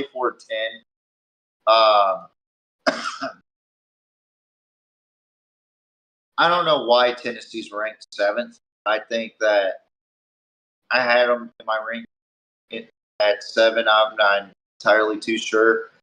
But to be fairly honest, I don't understand why Tennessee is considered a SEC favorite. And Nico keeps getting hurt. He's super inconsistent, or not super inconsistent. He's just inconsistent. Meanwhile, on the Georgia side of the ball, they keep starting Carson Beck, which we're going to see at least 2 interceptions in this game from Georgia. I'm just not sold on either team, but I got Georgia as the advantage because they have a better defense and they know how to scramble a quarterback's mind, especially a young quarterback like Nico Imaleva.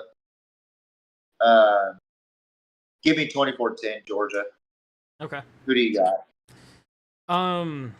So I'll go right out there and say it. I got Tennessee winning. I have them winning. Actually, I think I had a weird score for this one.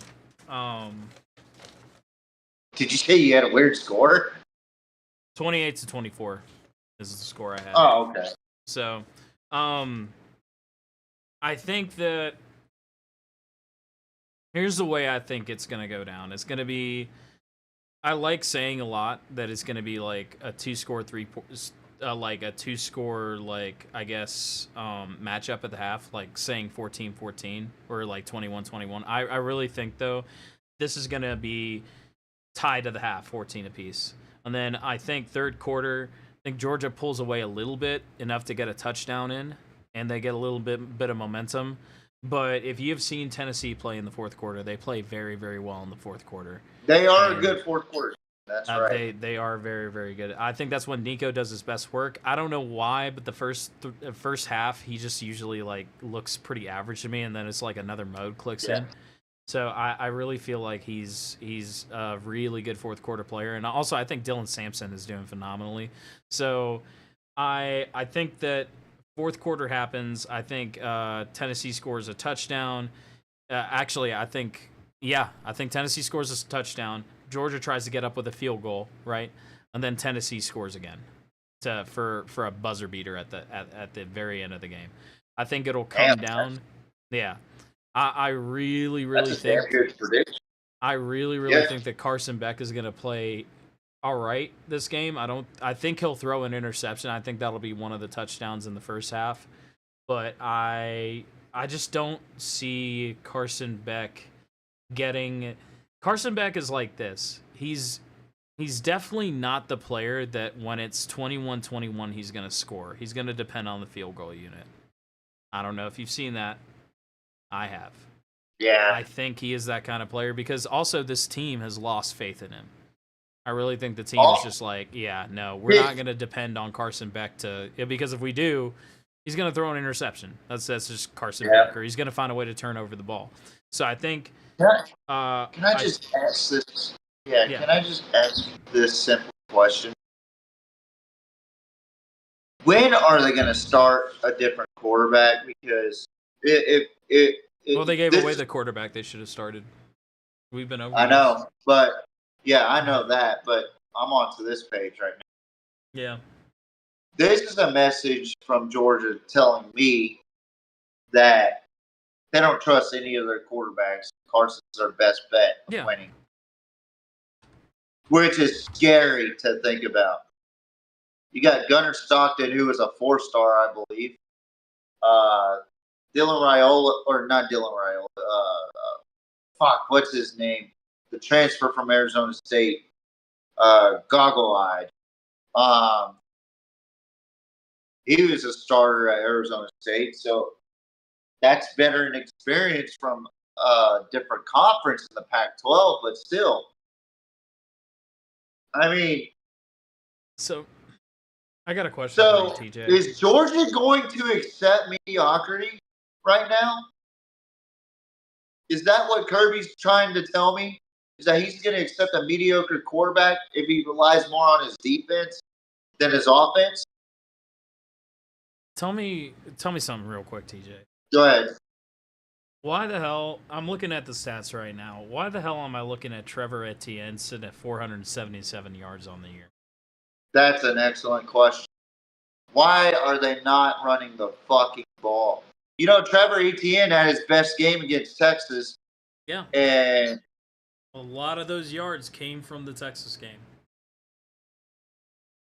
all I'm seeing right now, if you look at the numbers, right, because the numbers never lie, right? I'm seeing they're trying to get Carson Beck the ball multiple times to the point where he scored 17 touchdowns, but made 12 interceptions and been sacked 14 times, meaning that they are predictable. Right now, if I'm Tennessee's defense, and I'll go ahead and put that up there, by the way, like I said, I had Tennessee winning 28-24. I got you.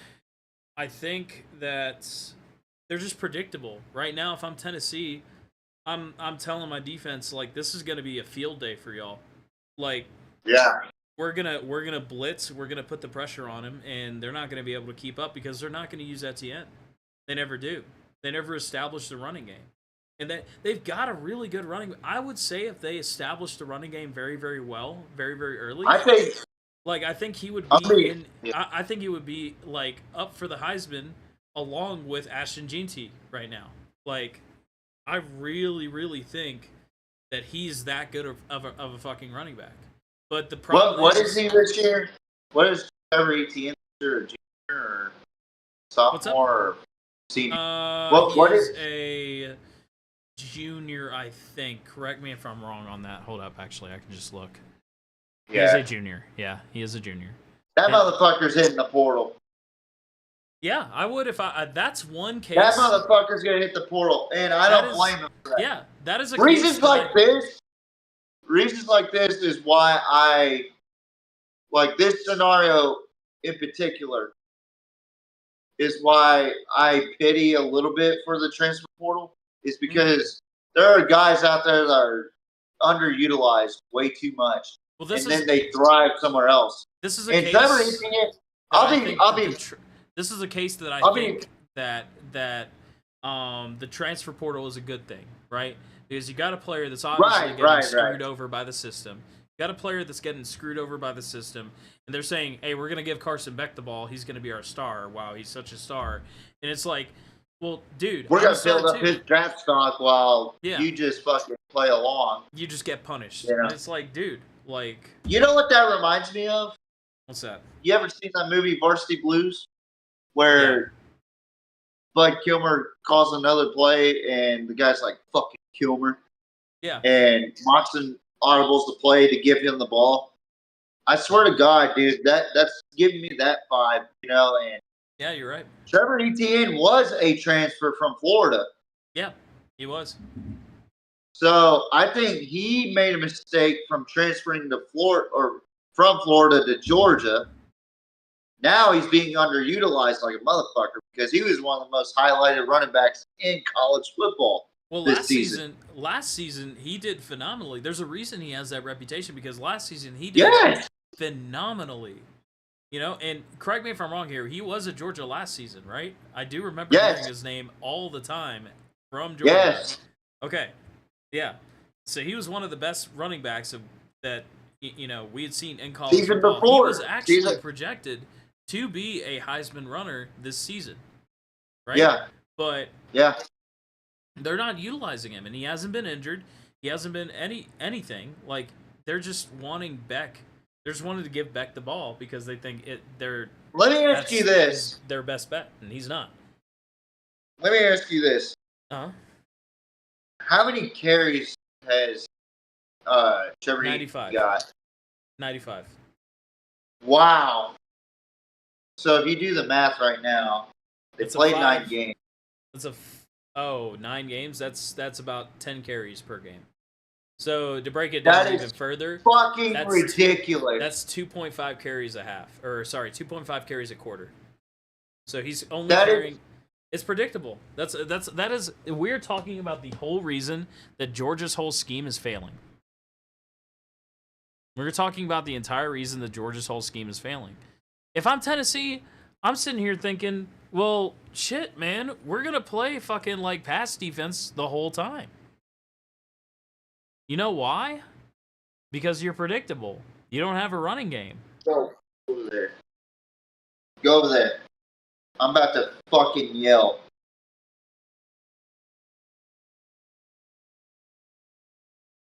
Yeah. 10 fucking carries a game! Yeah. Yeah. just to build that fucking shit the sloth looking motherfuckers draft stock to only throw 12 picks 6 games? Are you shitting me? Yep. How many yards does he average a game? You don't mind me asking. 5.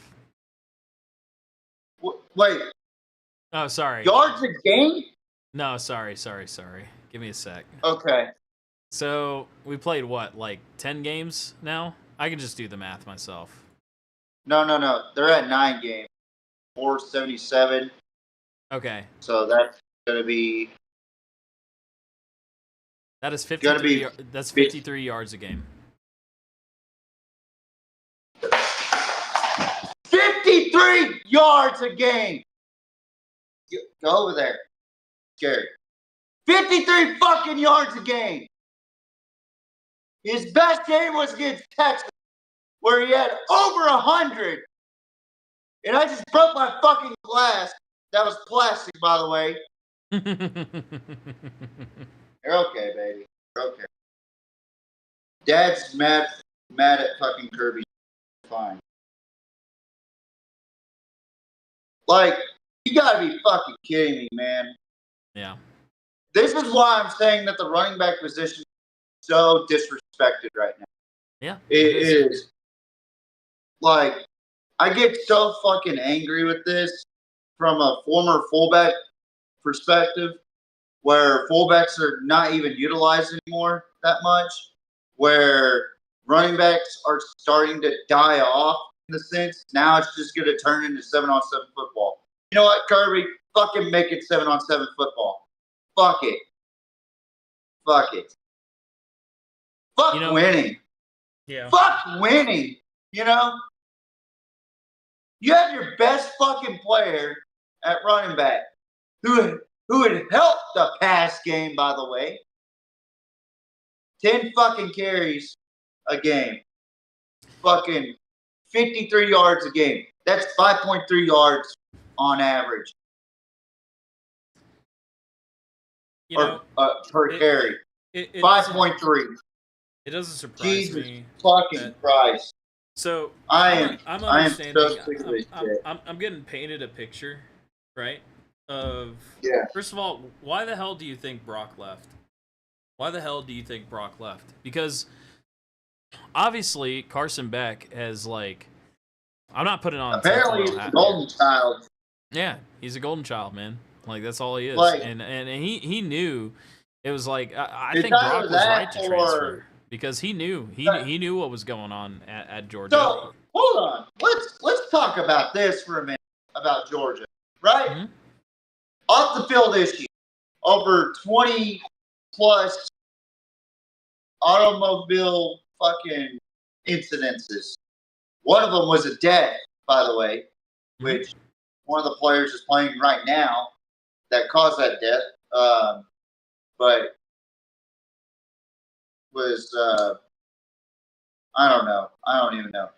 I'm just dumbfounded with the whole Georgia thing. Like, I'm starting to question Kirby Smart's coaching. It's getting to that. Starting. No, it's starting to get to that because I was starting. I was about to say I've been there, buddy. Like, as soon as he got rid of his, let me tell you something. Brock is a good. As soon as he got rid of Brock Vandagriff, or he didn't get rid of him. Brock Vandagriff made that choice. As soon as okay, so Brock had it. Brock was in contention for the top spot at Georgia, and I feel like I feel like he's the better quarterback. I really do. Even though Mark Stoops and the fucking like. First of all, let's get something clear. Mark Stoops is the reason that Kentucky football is failing, not Brock. I think Brock's a great quarterback. I think I don't know why, but I feel like Mark wants already. Yeah, he's quit on this team. He's quit on this team because the team has quit on him because he's made a bunch of dumb moves. I think he is the sole reason. I think he is the sole reason why Kentucky is failing right now. I thought it was stupid of him, to go to A&M. I know we're on our last college football pick here in a little bit, but yeah, I feel like when he made the conscious decision to go to A&M news outlets were saying that Mark Stoops is going to A&M. And then he said, no, I'm going to decline this offer from A&M, and I'm staying at Kentucky. I feel like that's when the team fucking quit on him. Mm-hmm. Essentially, because it's a slap in the fucking face. Yeah. Like, if I heard my coach said he was going to go leave for a better job and then say, nah, I don't want that offer, I'm going back to Kentucky, or fuck, in high school, I would have been like, man, fuck this coach. He don't fucking care about us. You know, like, that's exactly the way I would feel. And that's exactly how I feel about Mark Stoops. But to be perfectly honest, this year has been like a really big eye-opener for me as far as like Kirby Smart. Like, especially with not controlling his players driving fucking vehicles, and then it's showing on the field. It's showing on the fucking field. Carson Beck does not care about winning, obviously. Sitting there fucking smiling like fucking Brittany Mahomes at a fucking sideline in a Texas Tech basketball game or Dallas Mavericks basketball game. Like, Georgia's pissing me off. I'm just going to keep it real. And I'm pissed off that we lost to those fucking... I can't even say it. I almost said the word that you're not even supposed to use because it's bad. I'm just going to say that. But I'm going to say fruitcakes. Fruitcakes. Bunch of fucking fruitcakes. Can't say the other word. Until Donald Trump comes to office anyway. Then rules will be loosened, I hope, for YouTube. So I can say that word. Yeah, I said my piece and I slammed my cup. I think I got all that frustration out of the bag. So last game. You sure? Oh! I don't think you did. I don't think you did. I don't know, dude. I don't know. Fucking Georgia pisses me off this year. They are like the most frustrating team to watch. Yeah. It's like watching the Cowboys, but with a good team. You know what I mean?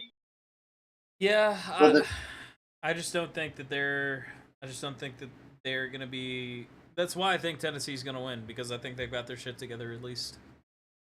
I would not be surprised, honestly. Like if a team loses, let me tell you how this goes. If a team loses to Georgia, let me tell you why. It's because the team beat themselves.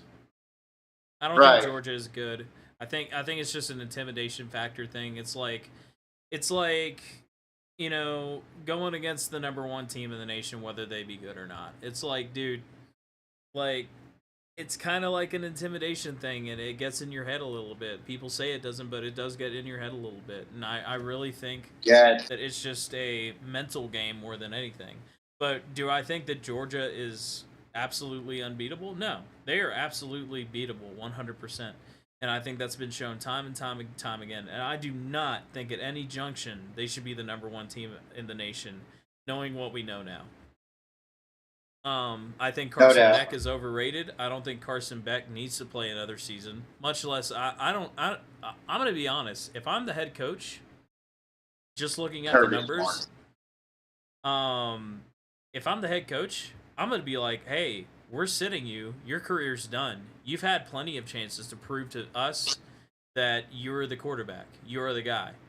And I don't think. Oh, what did I say? I don't think you're going to have a spot in the NFL. What's up? What did I say before the season about Carson Beck? That this was his year to prove that he can. He doesn't have to rely on Brock Bowers and Ladd McConkey to save him. And dude, I think I said that. And Trevor Etienne got thrown in that mix as well. And you know what? Like, I think that he does need those people to save him. I think especially Trevor Etienne.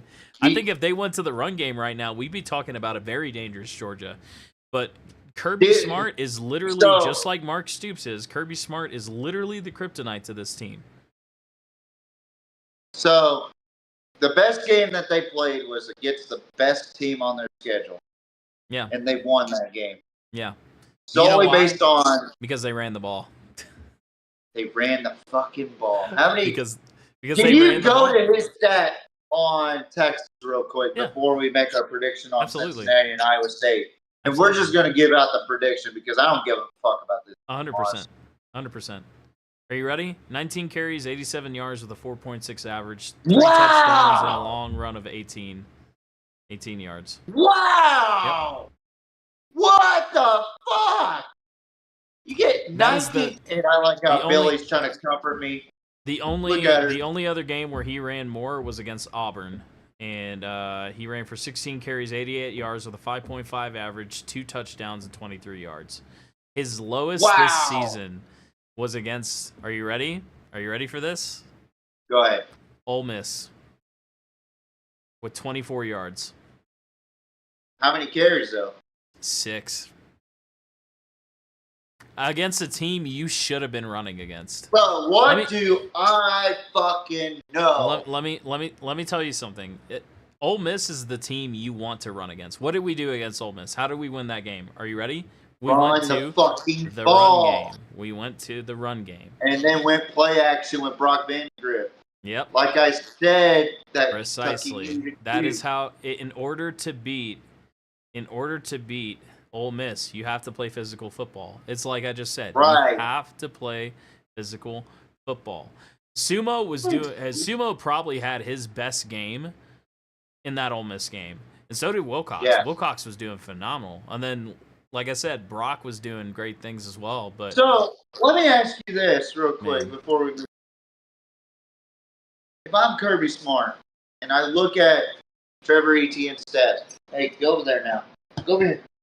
Bill, go over there. Your breath stinks. Go over there. Please go.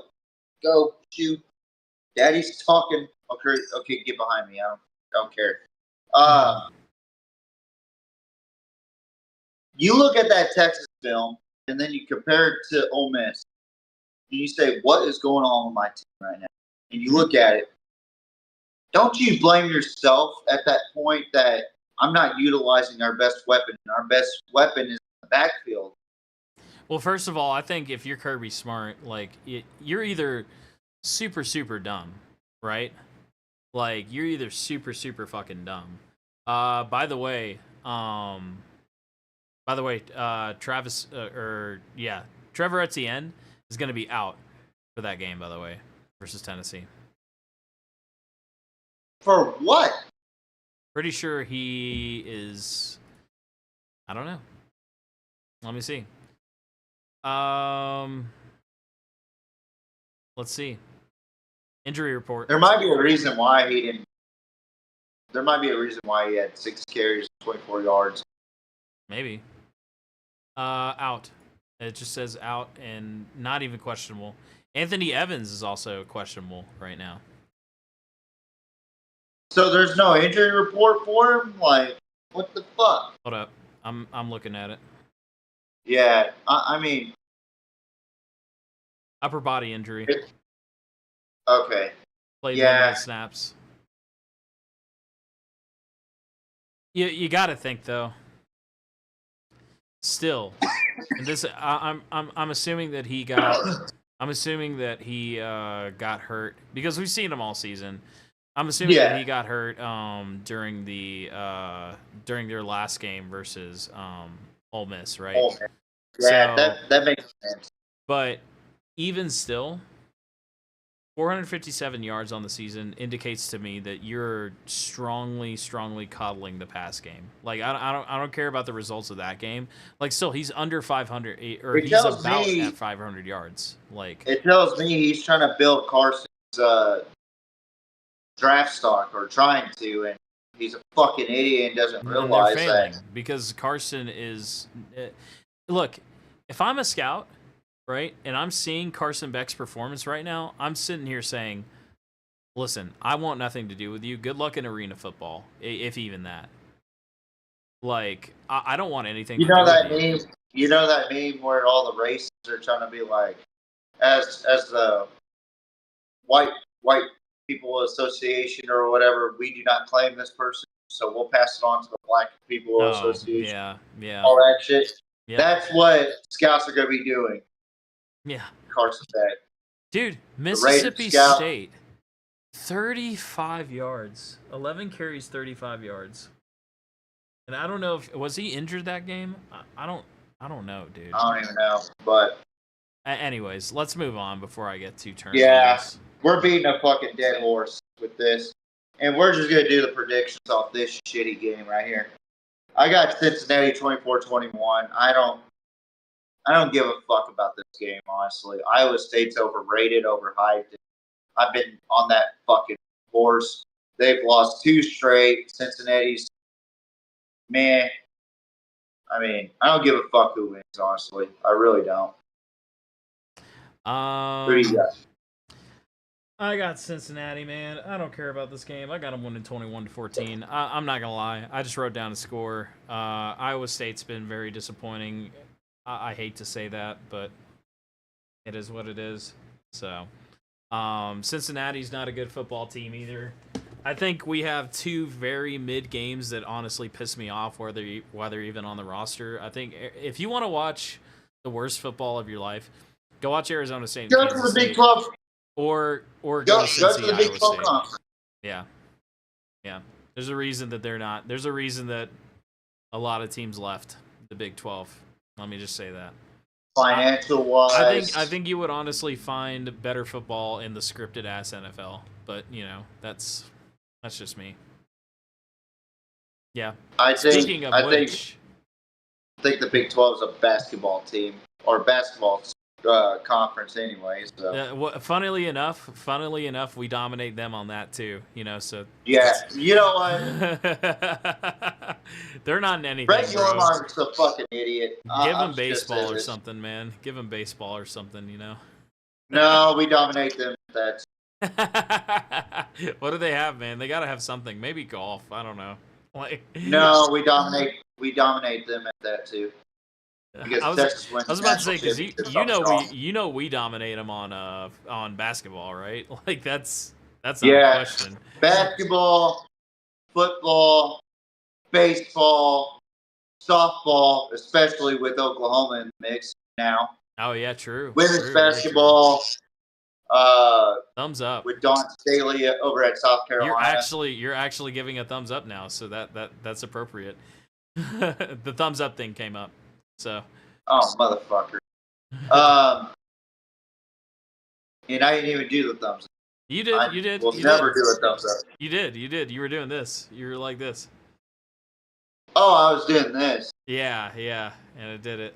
Or something, I don't know. But rowing. That goes to Texas, and Texas is in the SEC, so that's a way. Like, what the fuck does the Big 12 have now? Nothing. You lost Oklahoma and Texas in national title in multiple sports, so. Yeah, Big 12 made a big mistake by trying to say that we don't need Texas, Oklahoma, and look where they're at right now. Probably the lowest viewership besides Colorado. Yeah. College sports. I'm just going to put that out there. I think you have too many outside. Like, if the Big 12 was just regional, it would make more sense and the finances would be there. Yep. It's not working out in Orlando. It's not working out in Cincinnati. It's not working out in Morgantown. It's not working out in Arizona. Well, actually, Arizona's make more sense than fucking West Virginia, Cincinnati, fucking UCF. I mean, I don't know what the fuck the Big 12 is trying to do. And then they're trying to have basketball games in Mexico where, I don't know. Yeah. I can't say. I get a headache just by talking about. You want to watch some mid sports? Go to the Big 12. There you go. Yeah. At least in the ACC, you got an actual good team in TCU, not TCU. Ooh. 4. That's an iron skillet burn, baby.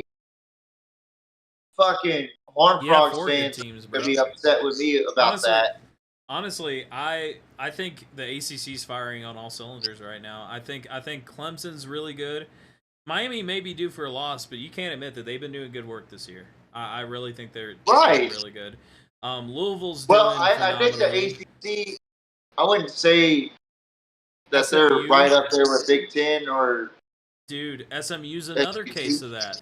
SMU's another case of that, bro. I think SMU is gonna make a really, really solid run.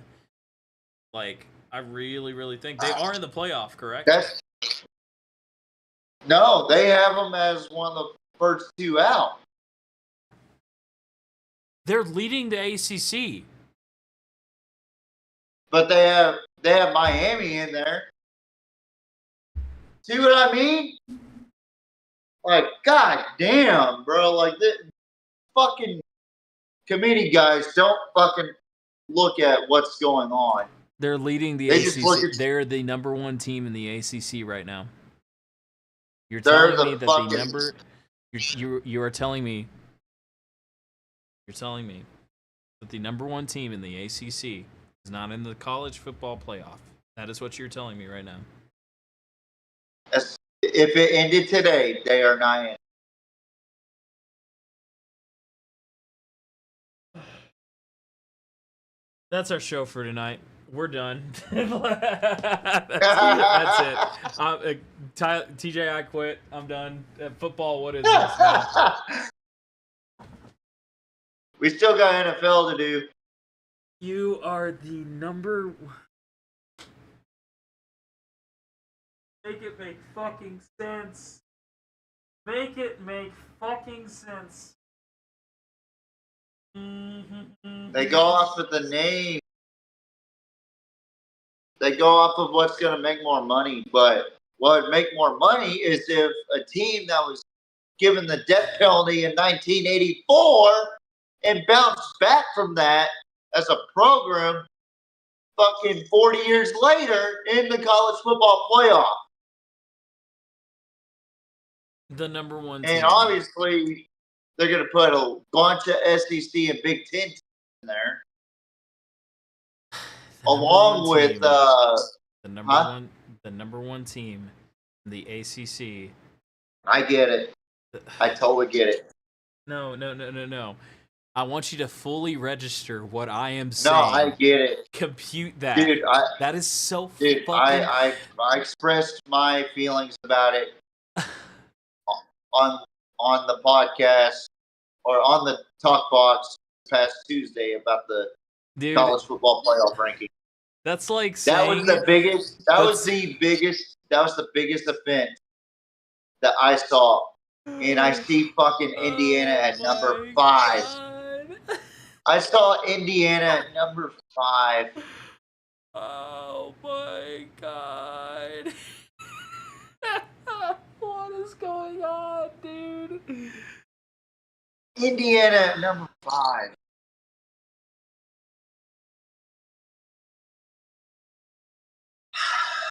What world are we living in that the number 1 team in a certain conference does not get a spot? That's like, imagine if this happened in the NFL, right? That's like saying, oh, because you're from the AFC North, you guys don't get a playoff spot. Sorry, you're out. Actually, you don't get to play for the Super Bowl. I would say this. I would say this as a little bit more accurate. Okay, so Atlanta's 6-4 right now, but they're not getting it because they're in the NFC South. But Dallas, who's 3 and whatever, they're in the playoff because their name. Why is Rich face that? Right. He just heard what I said, and it was like, damn, you got a good point there. I'm making sure I'm double and triple checking because, like, yeah, they're the number one team in the ACC right now, 8-1 overall, Yeah. 5-0 conference. Yeah, they're literally The only perfect.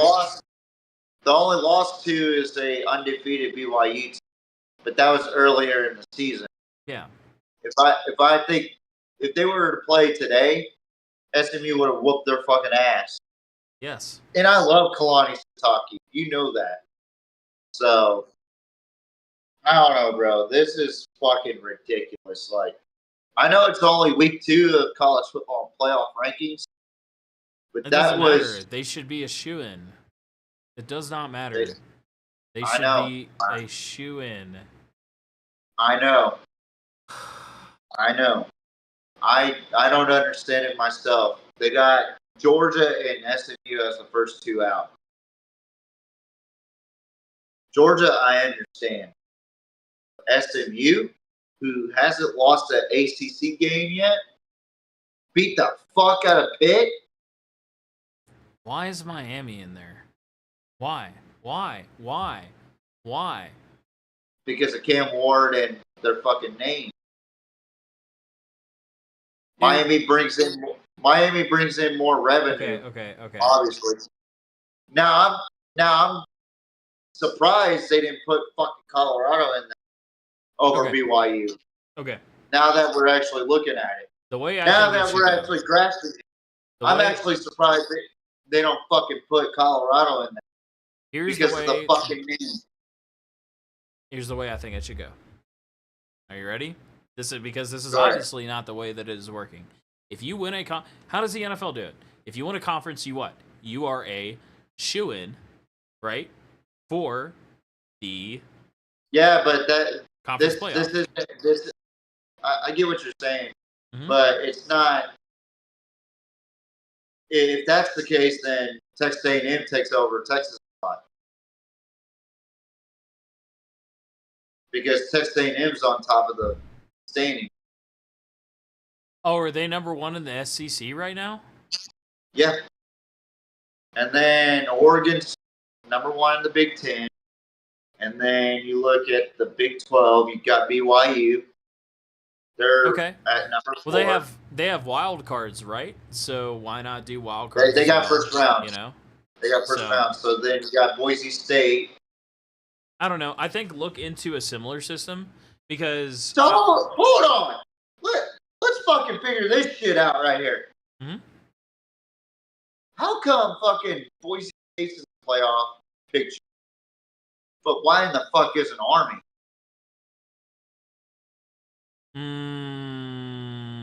Army's what conference exactly? Because they're AAC, American, right? Yeah, American Conference, where they had fucking. Are they the number 1 team in the AAC? Yes. Okay, yeah, then they should. Yeah, but then there's only one bid for a group of 5, but Boise State's got one that's loss. Stupid. That's stupid. That's absolutely stupid. Okay, here, let me offer you this. I know it would be a little bit, maybe not the frequency, okay, because the college basketball system is a little bit, there's a lot of frequency, and I don't like how many games they play, and I don't think that would fit well into the football scheme, right? Because they play too many. Basketball is very different. You have to have time for recovery when you're playing football, right? But look into something similar. Like, look into possibly extending so like a whole month, right, of just college football. Like you guys play 4 weeks, right? We set up a bracket. You play 4 weeks, and then each week you get further down the depth. So you start with 16 in each like division, and then you go down to 8, and then you go down to 4, and then you go down to 2, and that's it. So what I don't understand is this: the FCS level has figured this shit out with 24 teams playoff. Yeah. FCS level has fucking 12 or 24 teams playoff.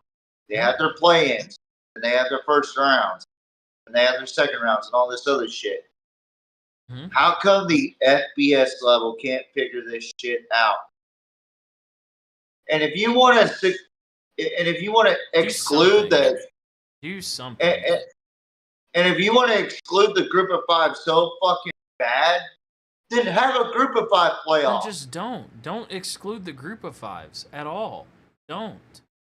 Exactly. Sorry. That's my whole point. You know, like I don't want that to happen. I think it's stupid to have group of 5s not in there. I know that Boise State can compete with just about anybody because that's what they're bred to do. Army, same thing. But even with Texas A&M having the top spot in technically in the conference, do I think that them having do I think you replace this with any team in the top conference? In my opinion, if you win a conference, you deserve a spot in the college football playoff. Right. That is very simple because you have played against conference opponents and you've earned it, in my opinion. Well, you also got to win the conference championship as well. That's another factor that plays into Why don't this. you integrate the conference championship in a way with the college football playoff? That's what other people. That's how it's working. That's how it's working. Like, say if Texas and Tennessee play in the SEC championship and Texas wins, they're automatically in.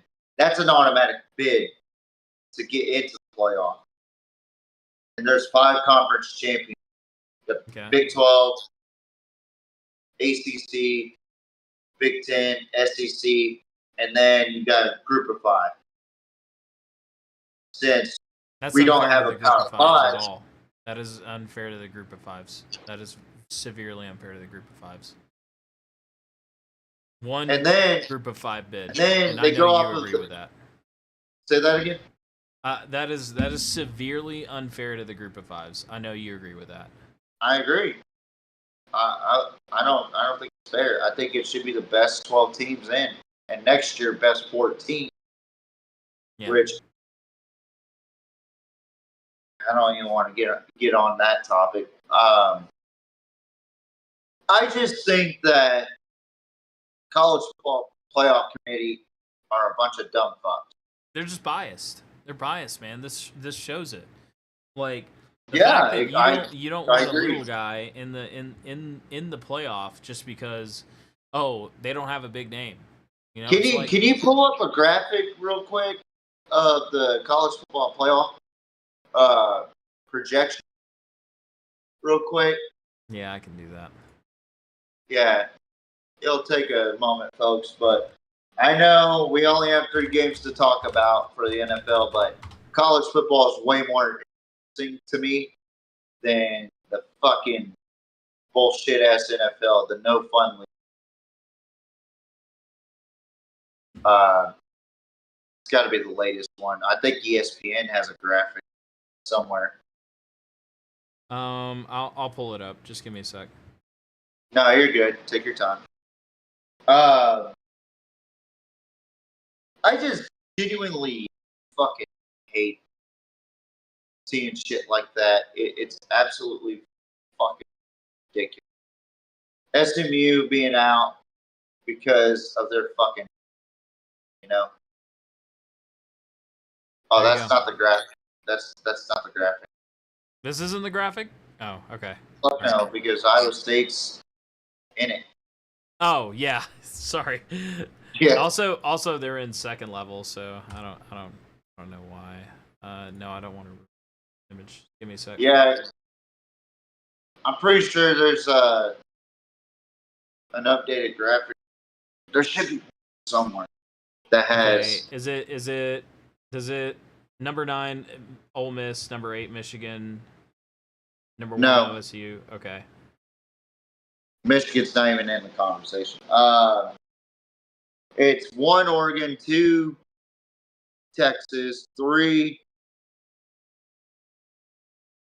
Miami, 4 BYU, 5 Ohio State, 12 Boise State. Oh, I see it. I got it. I hope so. I don't even know what it looks like.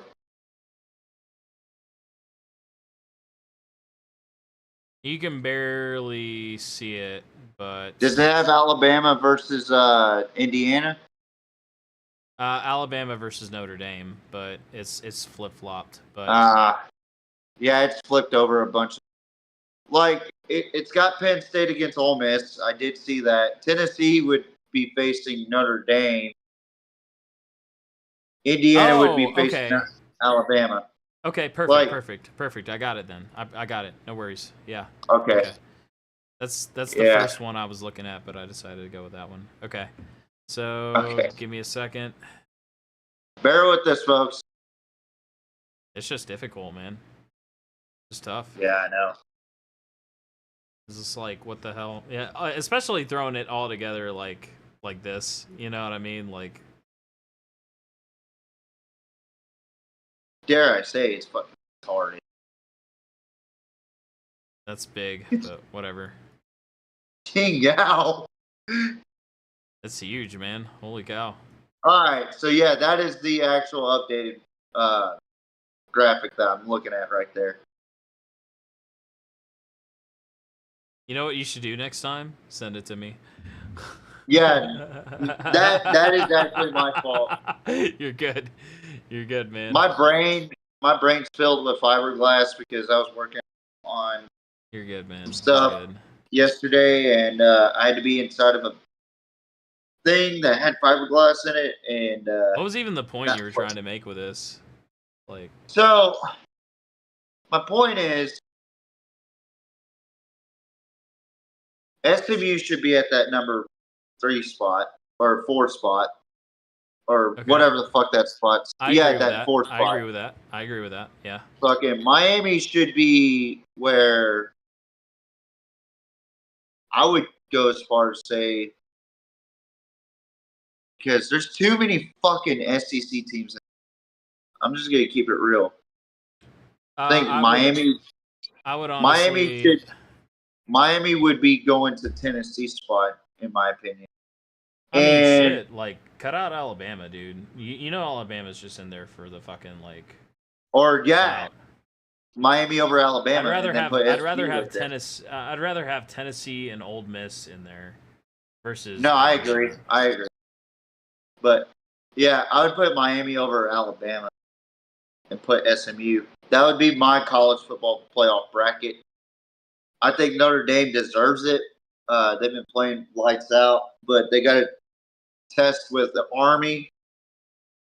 I think I would put Army over Boise State against Ohio State, but they got to beat Notre Dame and Navy in the American Conference to do just that. I think BYU's due for a loss, so yeah. Crazy as it's going to sound, JMO, probably going to hate me for saying that. Colorado's going to be in that spot. Yeah. Colorado is going to be in that spot. Unfortunately, I think you're right. Yeah. They're going to get that first round bye. And I think Penn State and Ole Miss are going to stay linked to each other. It's weird. Like, they're always linked to each other. Yeah. In some form or facet. Indiana is not going to beat Ohio State, so they're automatically out, I think. I think Ohio State's going to move up to fucking – or they're going to stay where they're at, and they're going to face either the American Conference champion or Mountain West Conference, because they don't give a fuck about the Sun Belt. Mountain West is pretty easy. We all know that's going to be Boise. Right. Yeah. That's what I'm saying. The American Conference is a little bit more challenging because you got Navy, Tulane, UTSA, North Texas. I mean, you got some feisty teams in there. Memphis is another one, and that's another thing. Why didn't the Big 12 try to get fucking Memphis, or the ACC didn't try to get Memphis? I don't know. Fuck if I know. But yeah, that bracket right there, I'd make a couple moves. I like where Texas. Yeah. I like where Oregon's at. I like where Penn State, Ole Miss, Tennessee, Notre Dame. I mean, the way Alabama's been playing, it's hard to argue against Alabama. But Tennessee did beat Alabama, so head-to-head matters in this. So, contrary to everybody's belief, that's what matters in this fucking playoff bracket. And then you're going to get that one fucking village idiot. Well, what about Georgia? They beat Texas. They're going off of who they project to be the SEC champion, you fucking moron. Sorry to call you that, but it's true. You're a fucking moron. And Georgia still has a chance to get in and still win the SEC championship. Yes. But they have to beat Tennessee this week. And then they have to beat fucking who else do they have to beat? Who else do they got left? I don't know. We'll talk about that next week, I guess. But moving on to our next 3 games, it's NFL week fucking 11. We're going to talk about your team, the Pittsburgh Steelers, who have been on a fucking tirade this year, man. What? Mike Tomlin might be the GOAT. Coaches.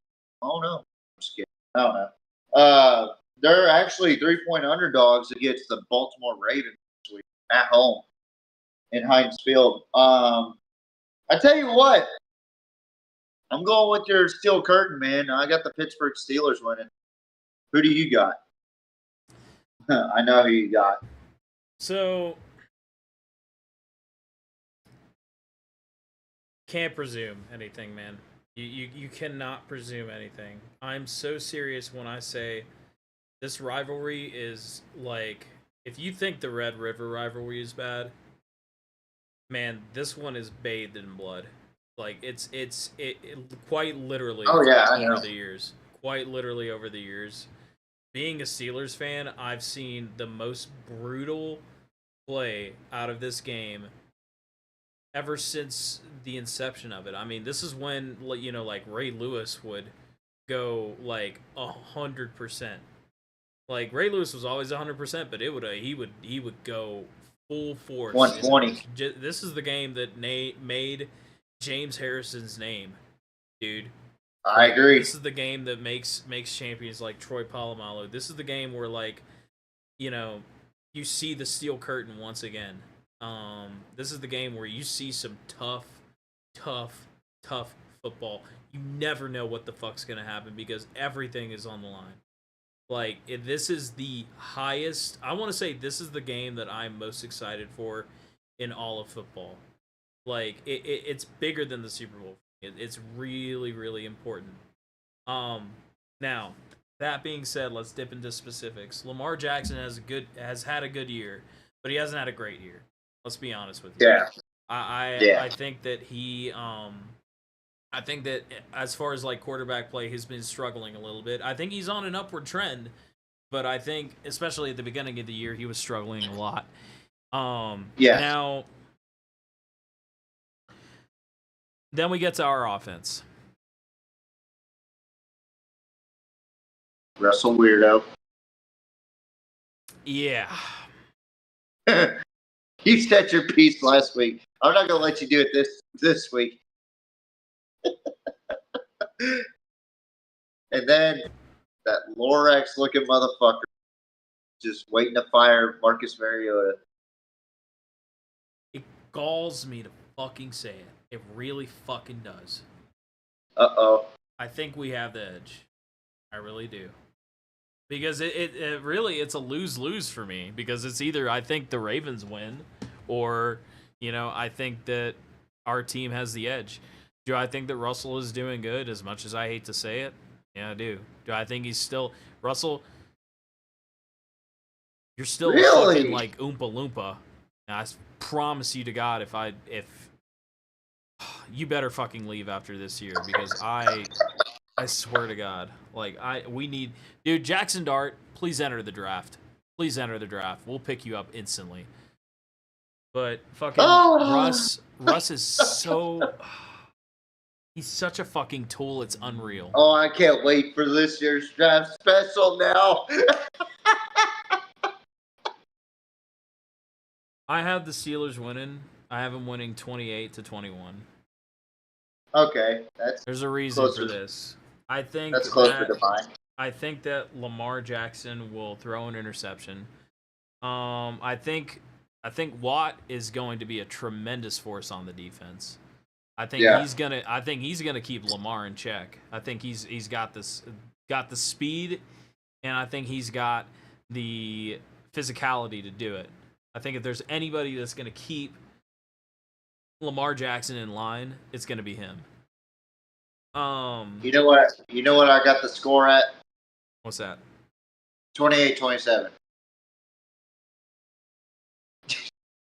It's not gonna be that. 28.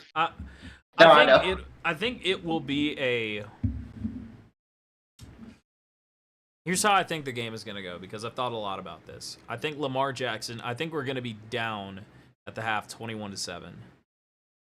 I think halftime is going to be looking pretty rough. And then it's just all dependent on how we react when we're down. That's usually how it goes. When Big Ben was a part of the offense, that's how it went. We would get down, and then Big Ben would make a drive. It's all in how good your quarterback is. If Russ is that guy, and everybody's on fire for him, so I'm assuming, he is that guy. If he is, then we're gonna make a comeback in the first half or in the second half, and we're gonna start like balling out. Which is why I said I think we're gonna hold the Ravens to a field goal. I think Watt is gonna pick it up in the second half, and I think Russ. Much as I hate to admit it, I think he's a good, right now, as far as he's proven, I think he's pretty solid in the second half. We'll see if I'm right or wrong. If not, put Fields in. That's what I got to say. Put Fields in, use him for a package. But overall, I think our Steelers are going to take it 28-24. I think the second half is where we shine. I think the second half, we make 3 scores. We figure out the Ravens defense, and we start firing on all cylinders. So this is the game I'm most excited to see. Do I think the Ravens can win this? Absolutely, 100%. Like I said, this rivalry is, you do not know what is going to happen. You never know what the fuck is going to happen. It could be Ravens. I could see it being Ravens 42-0.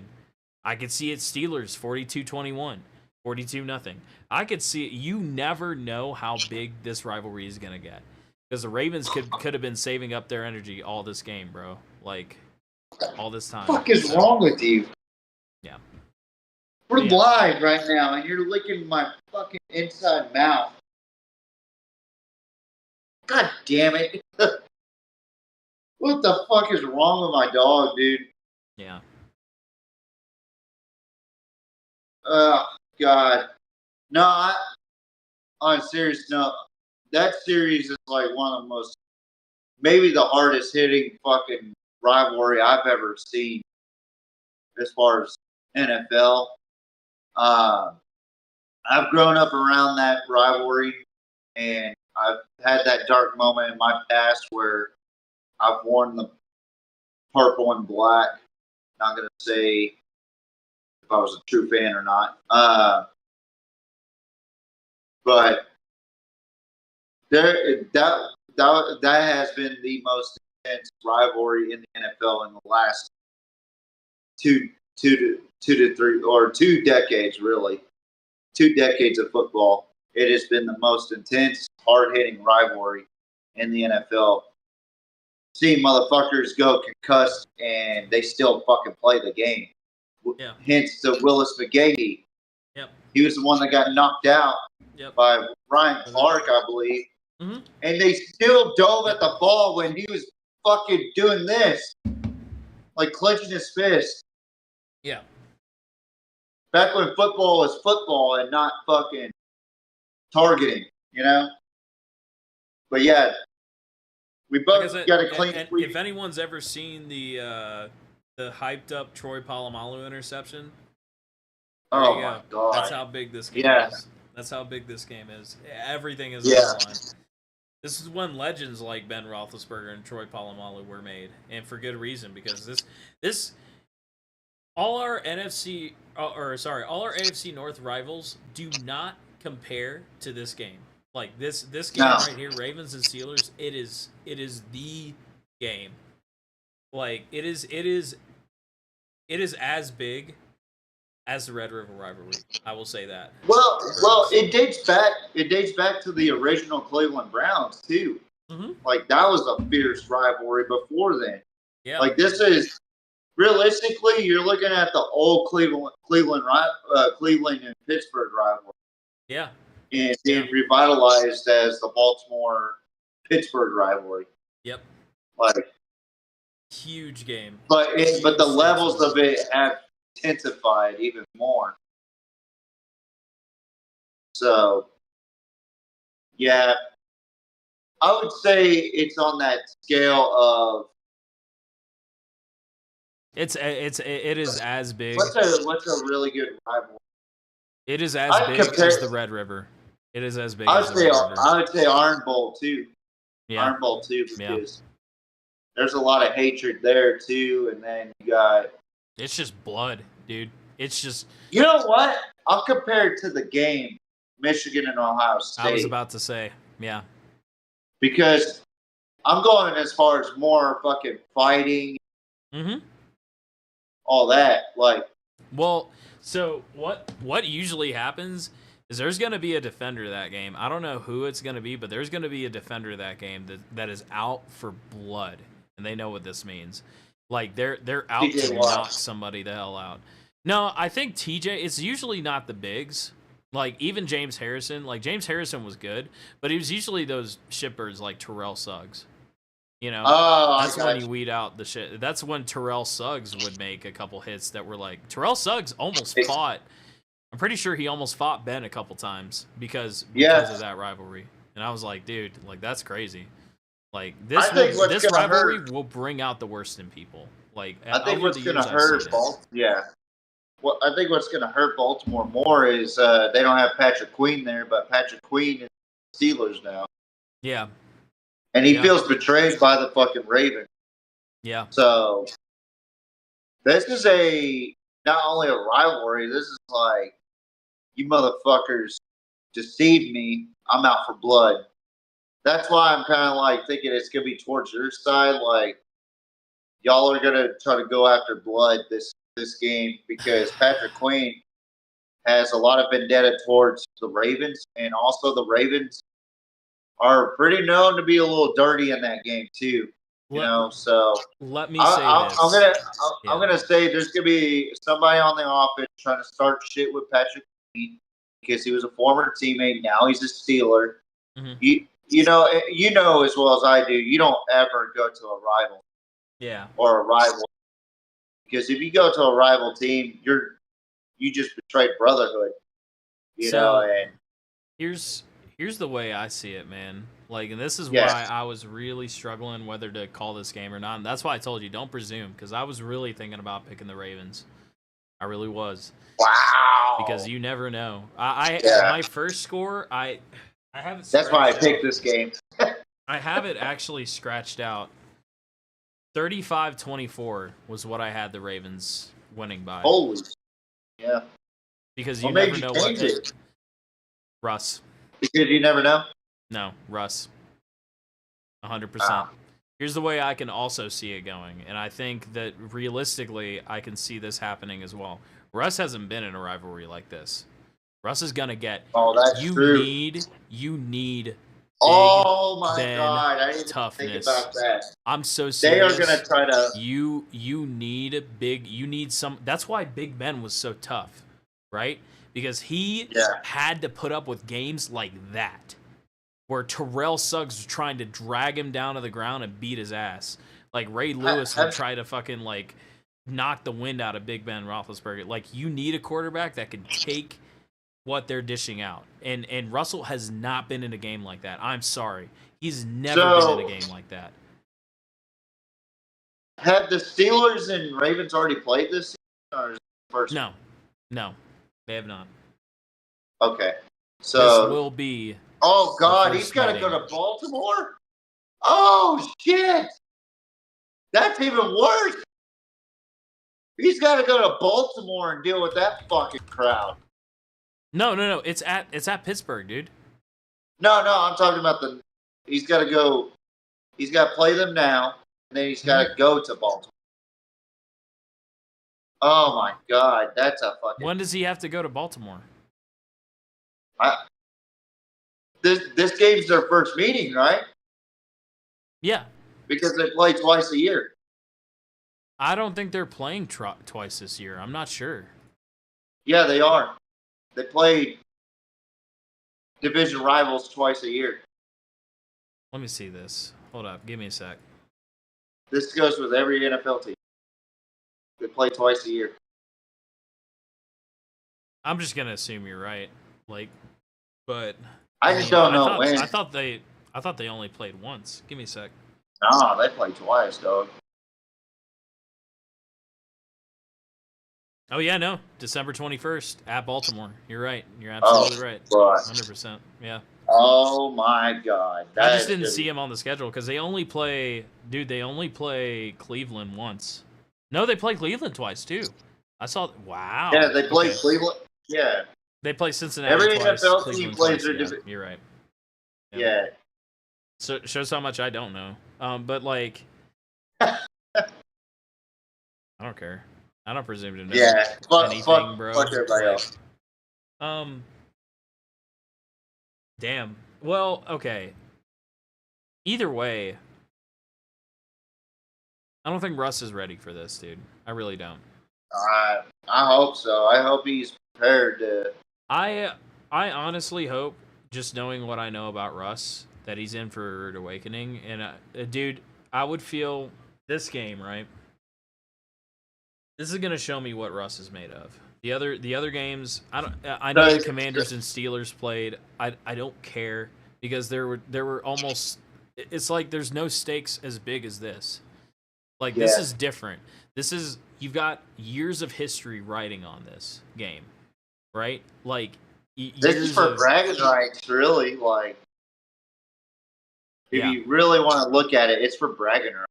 This is gonna be, and I think if Russ is truly that guy, this is where it's gonna be. We're gonna see him either quit or not, and yeah. Coach, get me out of the game. I can't handle it. I think There's I would feel a reasons why lot. I sound like that. I would feel a lot more confident if they were starting Justin Fields this week. It makes sense as far as the team. Well, because I feel like he's the better quarterback. I feel like he's the tougher quarterback. I feel even if we lose, I feel like it would be like I'm making an investment, right? Because I'm training him to go against the Baltimore Ravens, and I'm training him what he has to do. Russ is just old. Yeah, even if he does well, it's like we're screwing Justin Fields out of that experience. So I don't know.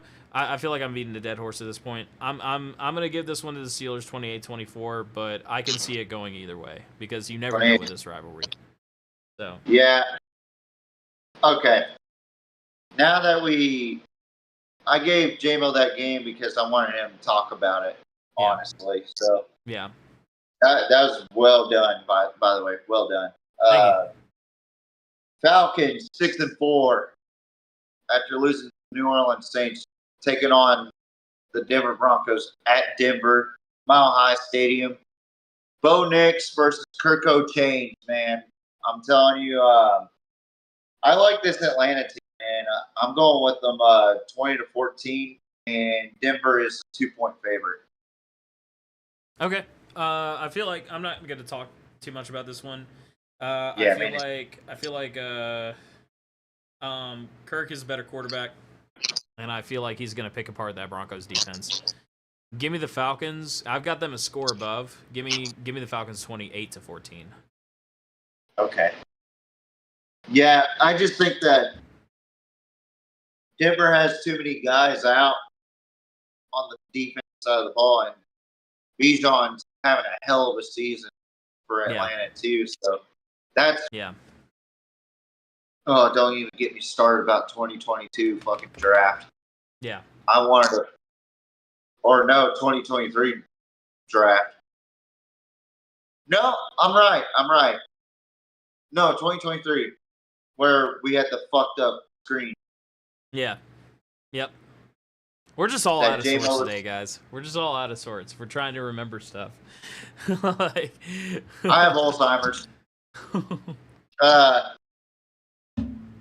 Yeah, Bijan's having a hell of a season, both receiving and rushing. Which agreed. I think I fucking pointed that out to a certain organization.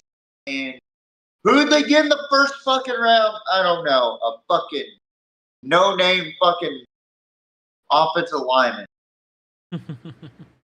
over Bijan. They let the fucking Falcons literally swoop in, take Bijan. You're gonna like this. And now they reap what they have sown. They are using a used fucking Ewok as a running back.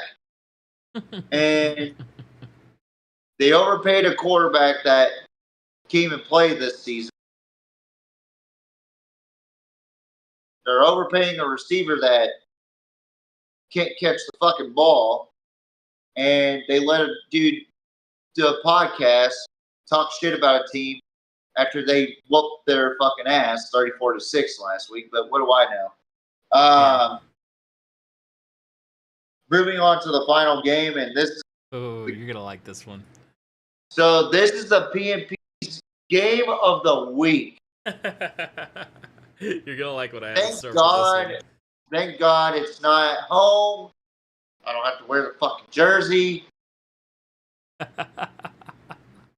Kansas City Chiefs, undefeated. I shouldn't say undisputed. They did have a legit win over the Broncos last week, though.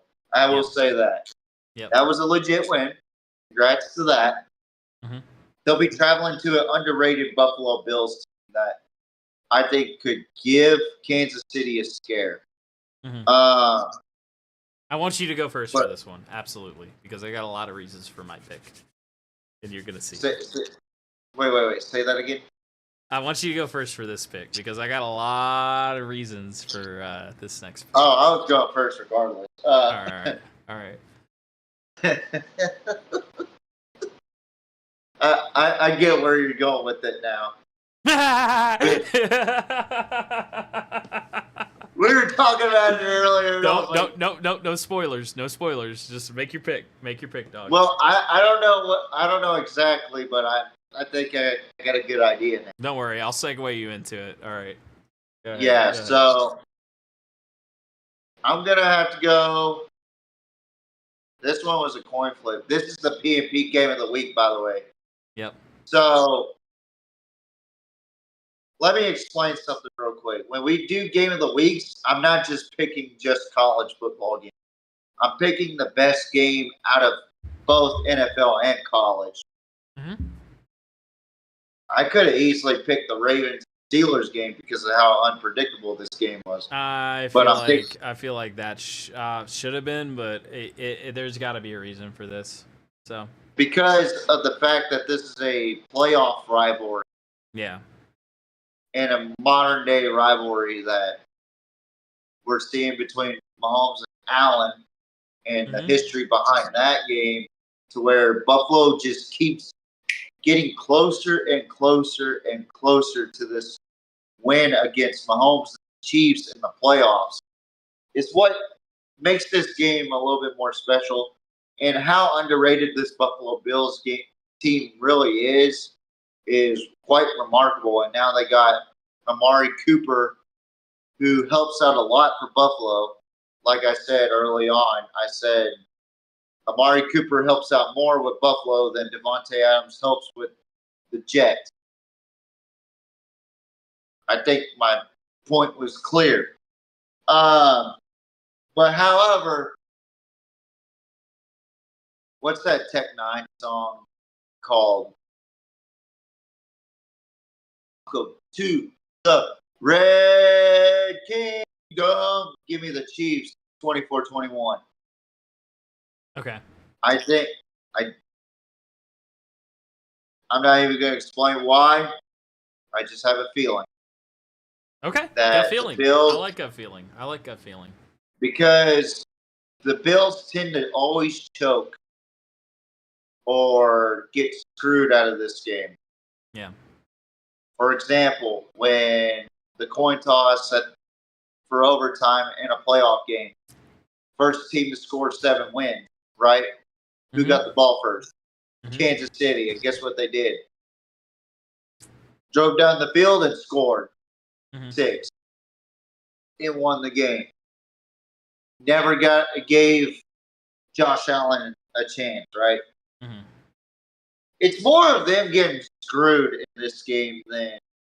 And if Buffalo wins this game, it's going to be bittersweet for football fans in general, including myself, because I want to see Buffalo succeed, just like I want to see Detroit to succeed.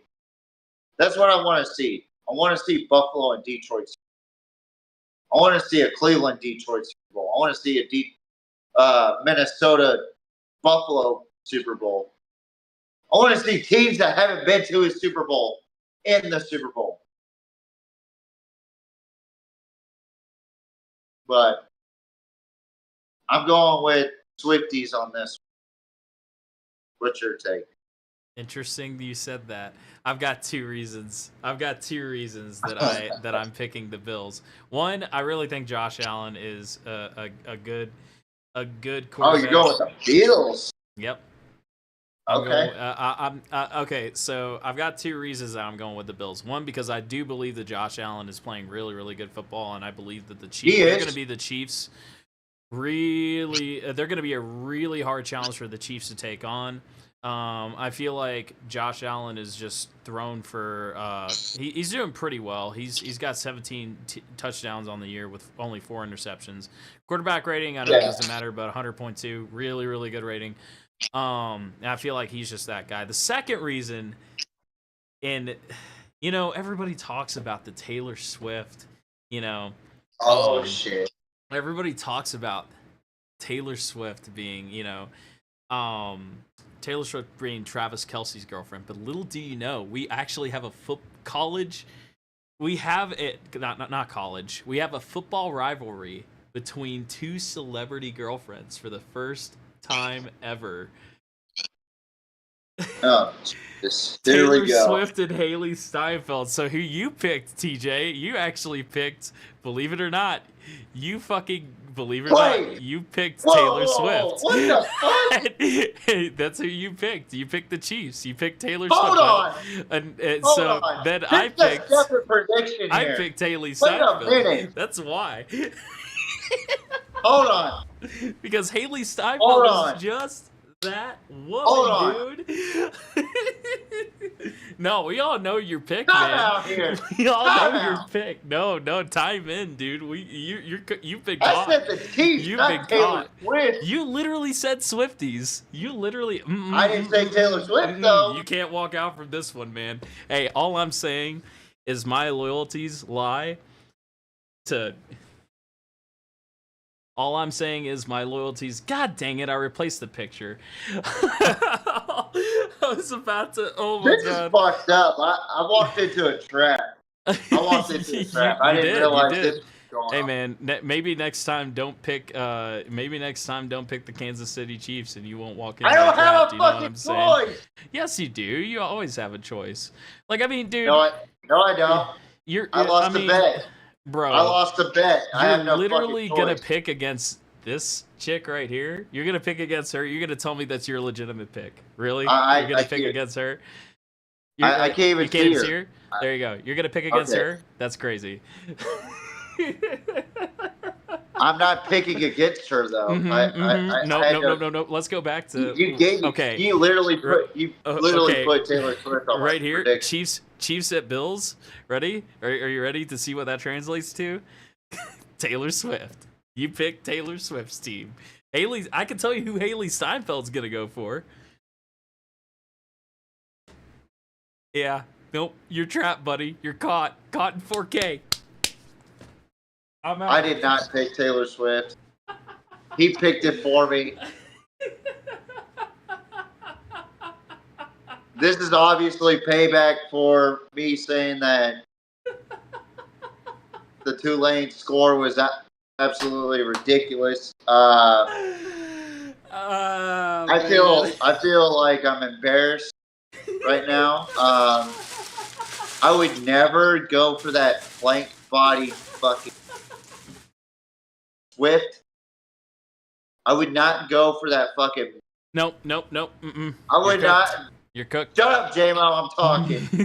I would not go for that fucking 2x2 board looking ass bitch over whoever that chick is that Josh Allen's fucking dating. First of all. Second of all, Josh Allen has good taste. Haley Steinfeld is. Travis Kelce fucked up. That's why I picked the Bills.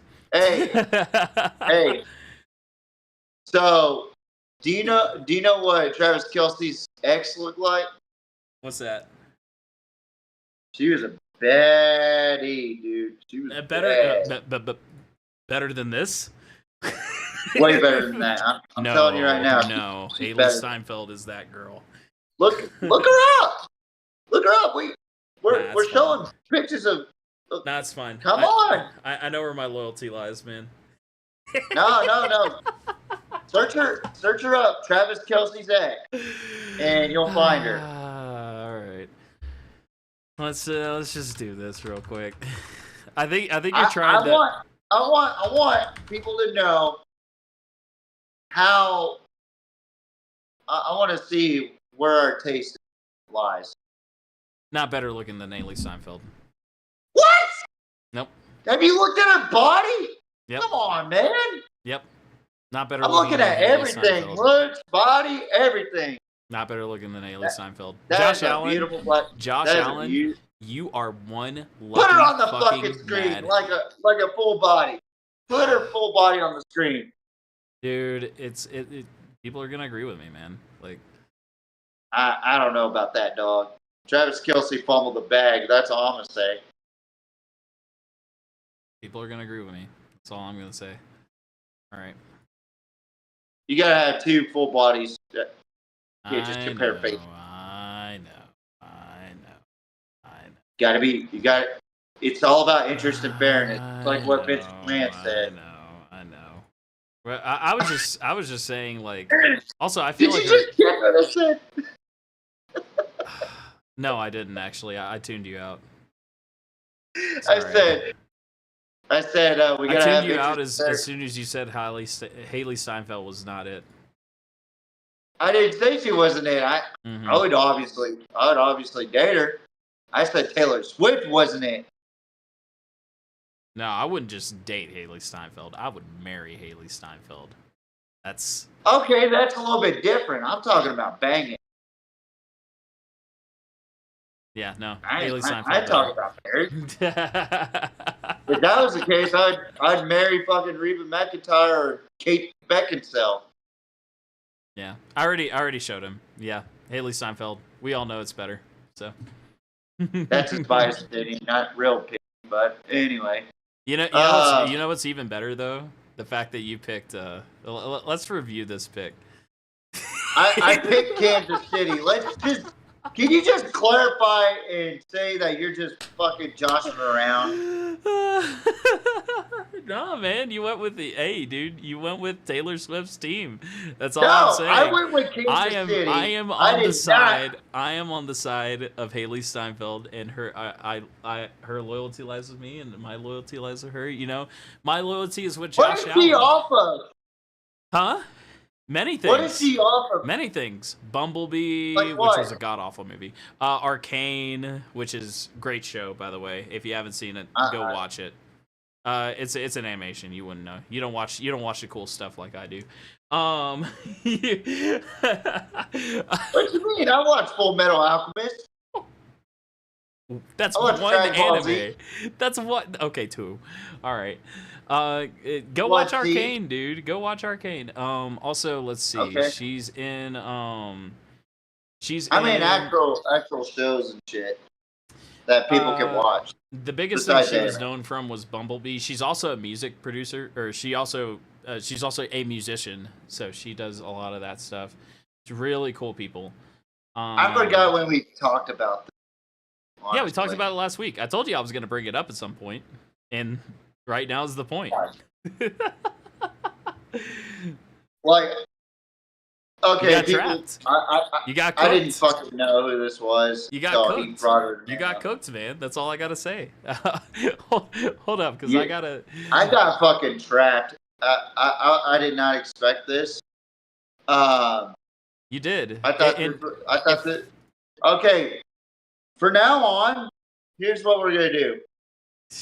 We're gonna go to. You picked against these guys, by the way. I want you to know that you picked against these guys. These guys are the most wholesome couple ever. You picked against them. Who? Who do you think? Who do you think is on the right? I don't give a fuck about this. Who do you think is on the right? That is Josh Allen. That is Haley Steinfeld. Who do you think? Who gets this shit? I do, because you picked against. Let's remind him. Let's remind him of your pick. All right, let's go. All right. I did not pick Taylor Swift. You picked the wrong side, buddy. Okay. You picked the wrong side. No, that is not fair. You did not say who'd you rather pick, Haley Steinfeld or Taylor Swift. I would have gladly said Haley Steinfeld. I'll tell you that. No, you picked Taylor Swift's team, man. You can't argue that. Oh, I want to say something to you, but I can't because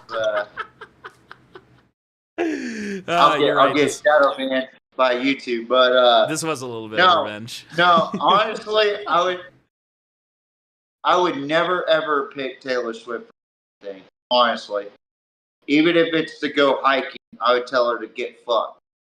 I do not like Taylor Swift. I hate her music. I don't like the way she thinks. I hate her fucking face. And I know JMO, remember when I said to the whole Swiftie thing? Because I know my boundaries.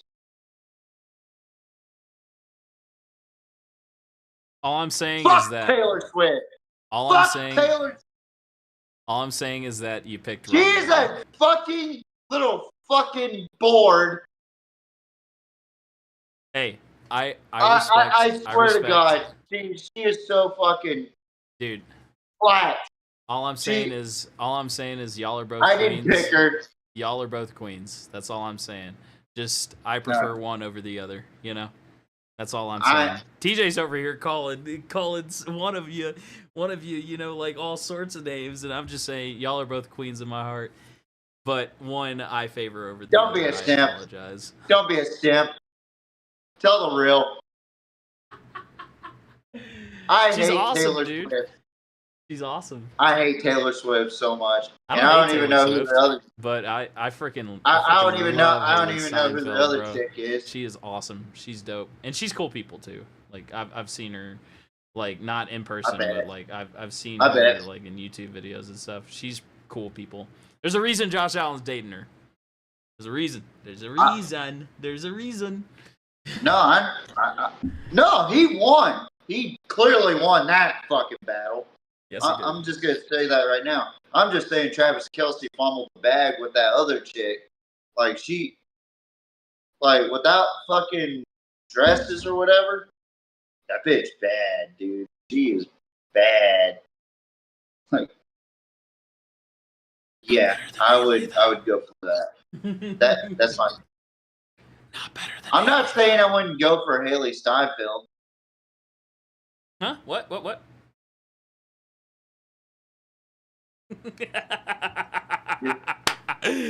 Just a stern reminder.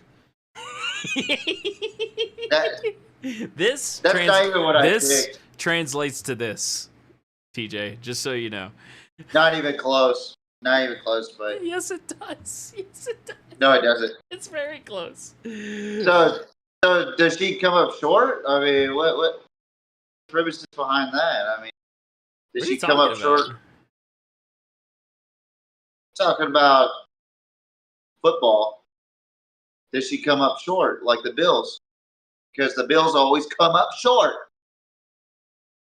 Nah, she's doing pretty well. She's got like one of the I think the number one TV show on Netflix right now. So that's the only thing Josh Allen's gonna win is that fucking chick because he ain't winning a Super Bowl.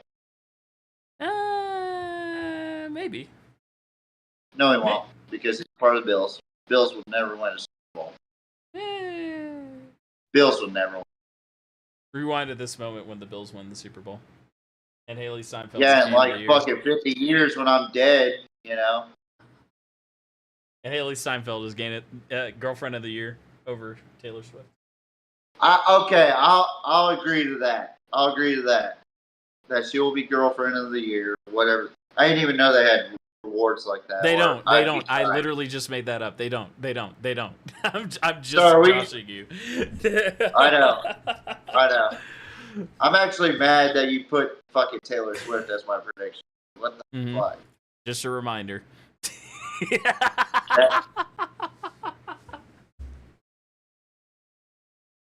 It's who you picked, dude.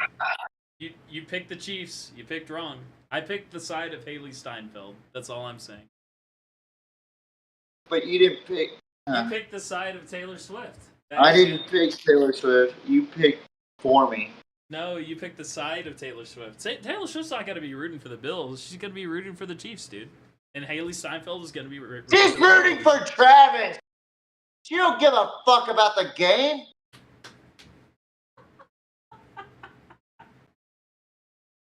She's rooting for Travis. I know this whole fucking game. And I guarantee you, she and Travis are on a fucking feeder-feeding relationship. Who's a part of what team? Fuck you. So she's fuck rooting you for for what that. team? Exactly. Well, there's our predictions right there. Fucking. So for the score, it's gonna be fucking Haley Steinfeld, I guess. Fucking. No. Bills, Haley Steinfeld. I don't fucking know. What the fuck? What does this show come to? You losing? Me losing my mind.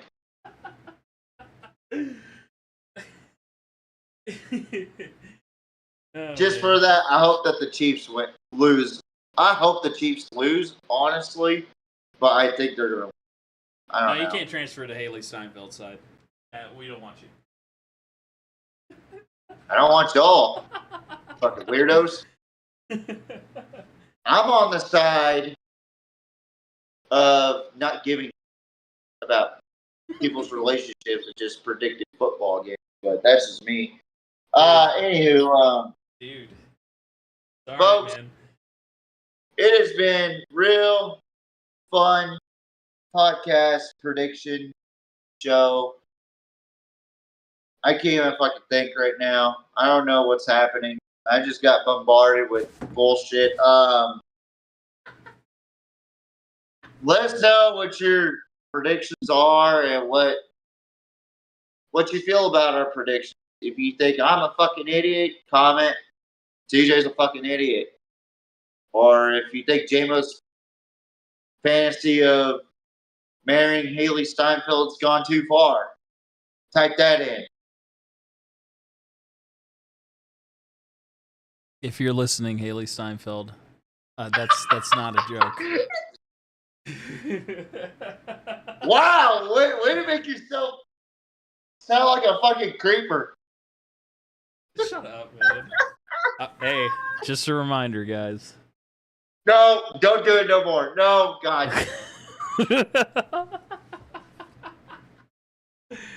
Hey, I'm here for you, TJ.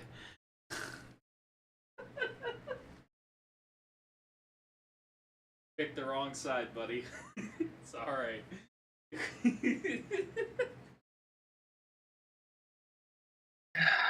You're a baby Jesus. I know JMO isn't all the way there tonight. I am all the way there. For picking Navy to go 42-14 against Tulane. And then to bombard me with this unnecessary pick Taylor Swift prediction for me instead of having my opinion on what woman I would go to. Hey, you picked the Chiefs. I didn't pick that for you. and then adding on that ridiculous reason. It's unfair for that, which Donald Trump will fix that. How Donald Trump fix that? And then gotta pray for JMO's. Gotta pray for JMO's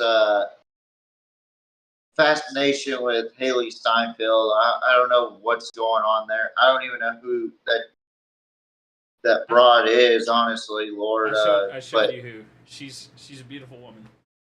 She is a beautiful woman. I will give you that. But Lord, just watch over JMO. Make sure that he's not trying to stalk Haley Steinfeld. I'm not. He probably has a yellow book pages or whatever. What are you talking about? A yellow book? Pages. Yellow of everybody's phone Bro, numbers. you gotta get their name right if you're gonna roast me, dude. Come on. It's been a while since I've seen that book, Lord, but you know what I'm talking about, Lord. Everybody knows what I'm talking about. The book with everybody's names on it and phone Lord, numbers. thank you for helping me pick the right side. Amen. You don't know that yet because the Bills and the Chiefs haven't played yet. They play Sunday night. Oh, I know I picked the right side. Lord, just know I would never pick Taylor Swift. She's a demonic person with her demonic fan base. Just a reminder. Thank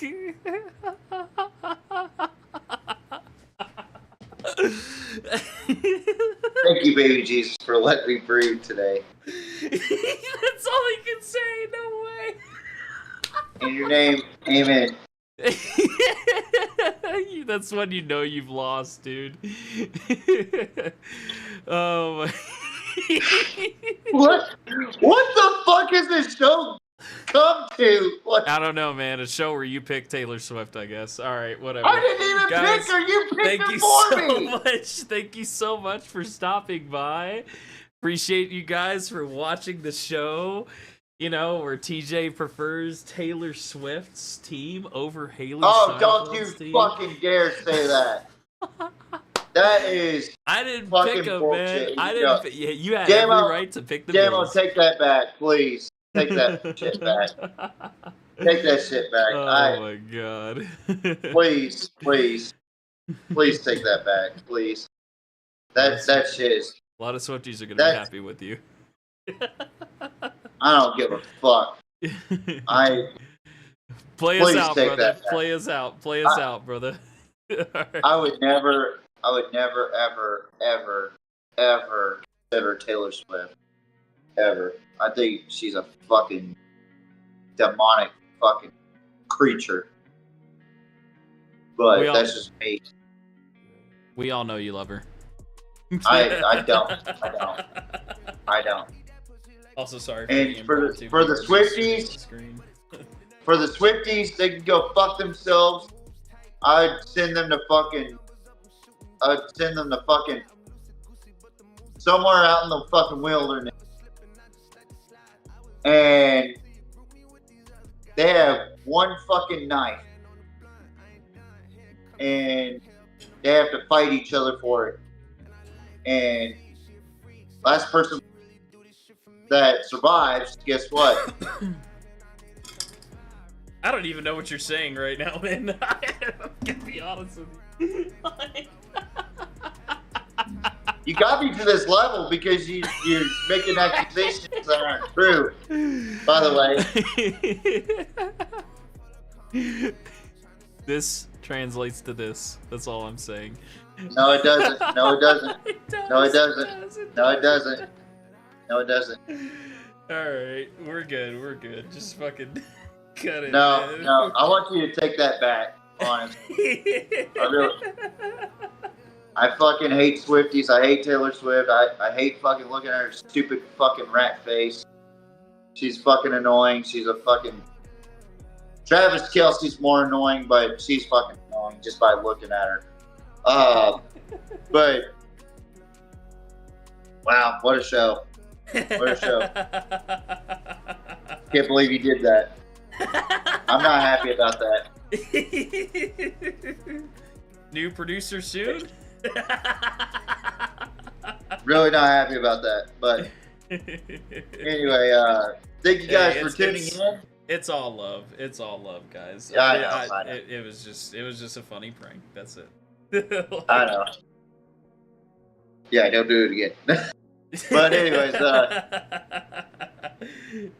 good show tonight. Thank you guys for tuning in to this fun episode where there's barbershop banter all the time between us two. And JMO, thank you for coming on.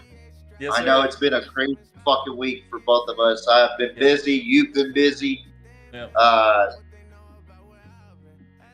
I think we're good for final goodbyes for each other on the show, and then we'll tune in next Tuesday night as I will be doing the college football playoff ranking. Yeah. And then right after that, me and JMO will jump on. Yep. Right Tuesday? After that. Tuesday? Huh? Tuesday night. Okay. Yeah. Same time for you to come on and jump on, but then before that, I'm going to do the college football playoff ranking. All right. Or we could do it right then and there if you're able. All right, we'll talk about it. You just got to end the show. Yep. Yeah, we'll talk more about it later. I mean, it's really up to his schedule this week because I'm off Tuesday. Yeah. So hopefully we could do it all at once. That'd be fucking awesome. Yeah. But Monday I will be on for the recap, so you won't get to see this fancy artwork that JMO does. Fucking magnificent artwork. You'll just see my ugly mug. And okay, JMO, we're gonna do a bet. Mm-hmm. And this is a friendly wager. Okay. If I win, you have to come on here and you have to announce your love for Haley Steinfeld. No. You have to come on here and announce your love for Haley Steinfeld. And you have to say Taylor Swift has a better body. No, I'm not going to do that. I'm not. But here's the twist. No. If the Chiefs lose, I will come on here with you putting up a Taylor Swift graphic with hearts all over it.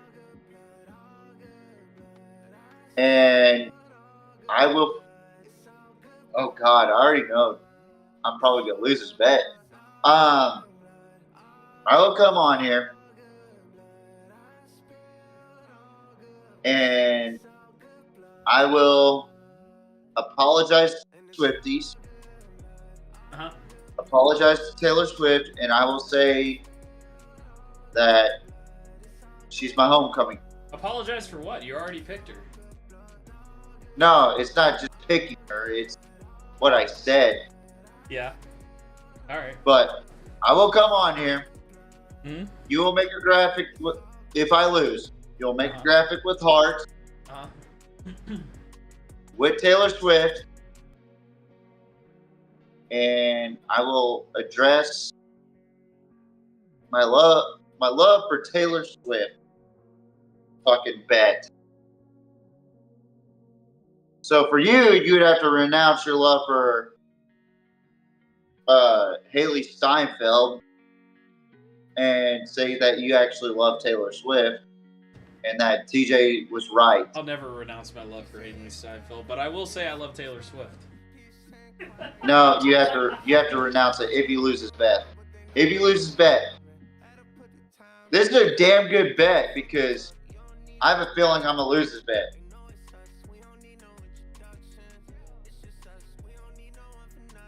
Think on it. I'll think. No, there's no thinking. There's either yes or no. I'll think on it. No, the fans want to know. The 20 views that we get on these fucking videos want you to know. Dude, I'm not gonna renounce my love for Haley Steinfeld, man. But you know what? Like, fine. Like, I'll do all the rest. I don't care. Oh my God, you're being lame. You have to renounce. You have to. No, If I have to fucking sit there and say that you're just mad because you walked into my trap. I am mad, and now you have to take the fucking bet. Take the fucking bet, homie. Well, I know I'm gonna fucking lose because I know the Chiefs are gonna fucking win, but like. No, I have a feeling that the Chiefs are gonna lose. I think if anyone has any fucking pressure, it's me. Because I actually can't stand Taylor Swift. I've been on record saying that she is a fuck, you know? But if I lose this bet, heart graphics, Taylor Swift's face, and I have to address the Swifties and T-Swift and apologize to them and do a 5-minute segment of me saying that Taylor Swift is my homecoming queen or something like that. Okay, dude. That's equally fair compared to compared to renouncing your love for Haley Steinfeld. That's fair, in my opinion. And I have leverage here, homie. Let me move the camera. I got to charge my phone real quick. It's at like fucking 6%. You have leverage? Oh my God. I have leverage. At least I believe I do. No, you don't remember who the producer is. But the one person you don't want to piss off is your producer.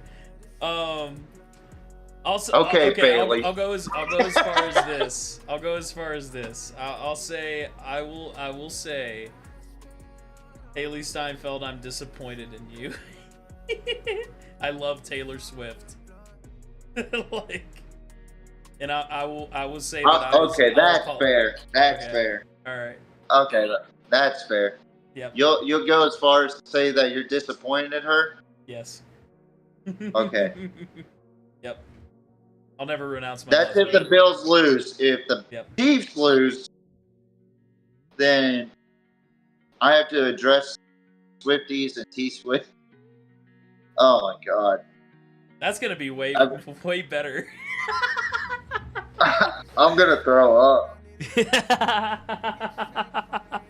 I have to come up with a 5-minute segment of saying that Taylor Swift is my homecoming queen and how she makes me shake it off. I'm dragging it already. I'm dreading this fucking game. So we got a deal, right? Are gonna win. Yeah, we got a bet on that. I'll say I'm disappointed in Haley Steinfeld and Josh Allen. Yeah, I'll do that. Oh my God! All right, it's a bet. Every time I do these bets, I end up losing. It's like the NFL knows. Yeah.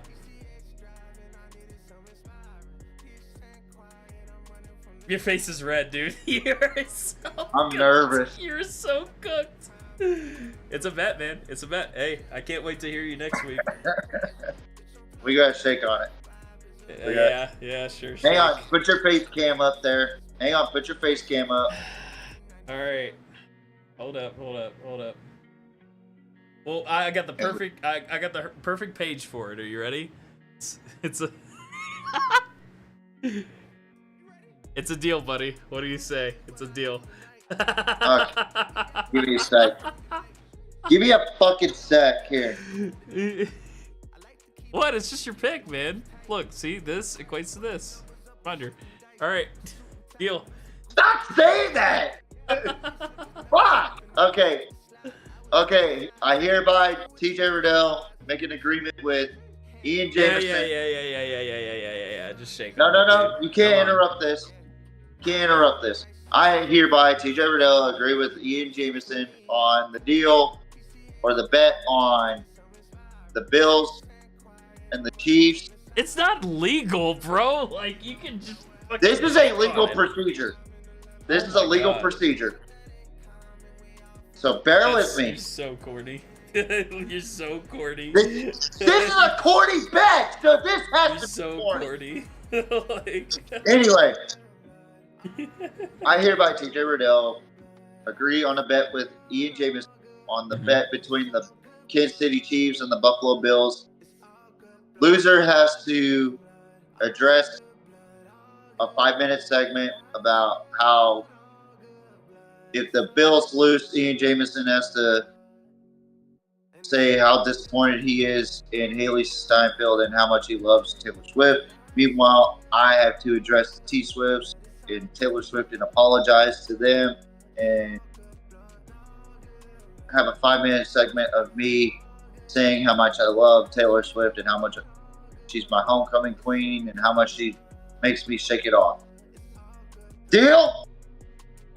Yeah, you're corny for that, but yeah, deal. Deal, dude. God damn it. You're so corny for that, dude. You're so corny. The fucking bet is corny, so I have to be corny. That's how corny this has gotten. Yeah, folks, so tune in next Tuesday night to see what happens. Fuck me, this is a lose-lose situation, dog. If you really think about it. For you. No, this is a lose-lose. See the way Taylor Swift is gonna get love. You didn't think about that, so yeah. That's what I'm saying. This is a lose-lose situation for you and me.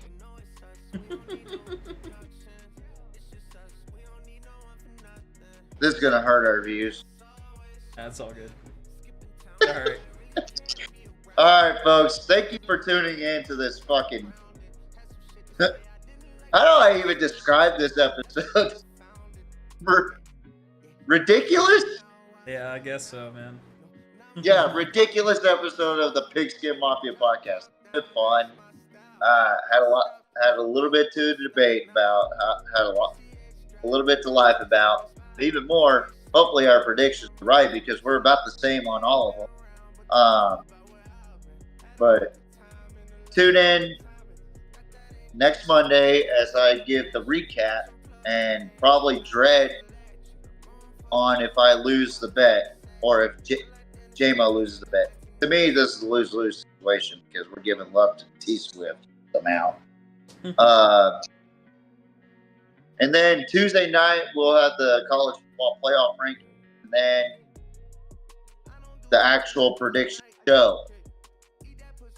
But it just depends on the timing of the TFP ranking list because they go off of East Coast, Eastern time, not Central time. So tune in next week. J-Mo, it's been real. Yep. I had fun tonight. Yep. Don't ever fucking put Taylor Swift as my pick ever again. With this fucking beautiful beard looking at me all sinisterly. Looking like the Riz. He looks like the Rizzler from the fucking Costco guys. Shut up. Shut up. Shut up. Hey, hang on. I've got a picture of I've got a picture you might like to see. Anyways, guys, that's gonna be our show. Thank you for tuning in. And hang on, yeah. Hang on. One more thing before we go. Jacob. I'm really starting to grow to really like the Costco guys. Like I started imitating Oh my god. a little bit. Like the dad, more importantly. I don't know, the dad is kind of weird, but not like Baby Gronk dad weird. You know what I mean? Like he wants to be involved with the kids. You know, but Yeah. he's still weird. Don't get me wrong, he's still a fucking weirdo, but Yeah. I think he's not as bad as Baby Gronk's dad. Like Baby Gronk's dad is actual fucking cringe, and I can't stand his bitch ass. He tried following me on Twitter, and I ain't fucking trying to deal that bullshit with him. Yeah. Like, fuck that guy. Anyway, I can't even believe I just talked about him again, even though we said we were never going to talk about him. But Yep. the Costco guys, I kind of like the Costco guy things. But the comment section is fucking disturbing. Yeah. Which we could talk more about that later on. Talk Sure. box.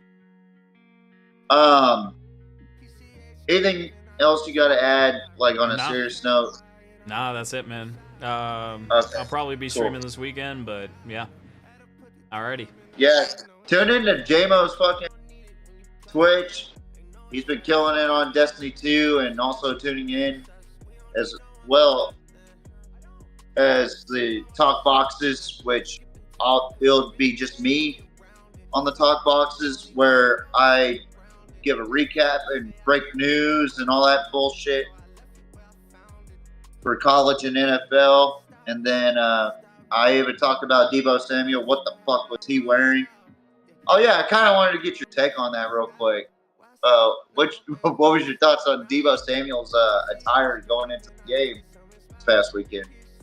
I'm not gonna lie, I didn't see it, so yeah. He looked like a fucking gay Terminator. Oh wow. It looked like he was wearing a mini skirt or mini dress with a black leather jacket. Wow. Yeah. Damn.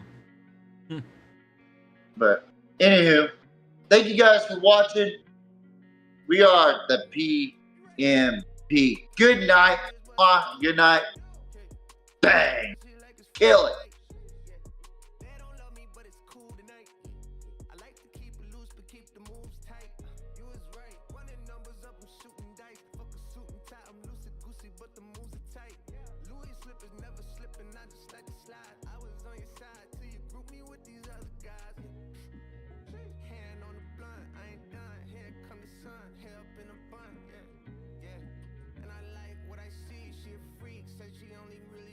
Shit for me, that's a cap. PCX driving, I needed some inspiring. He's saying quiet.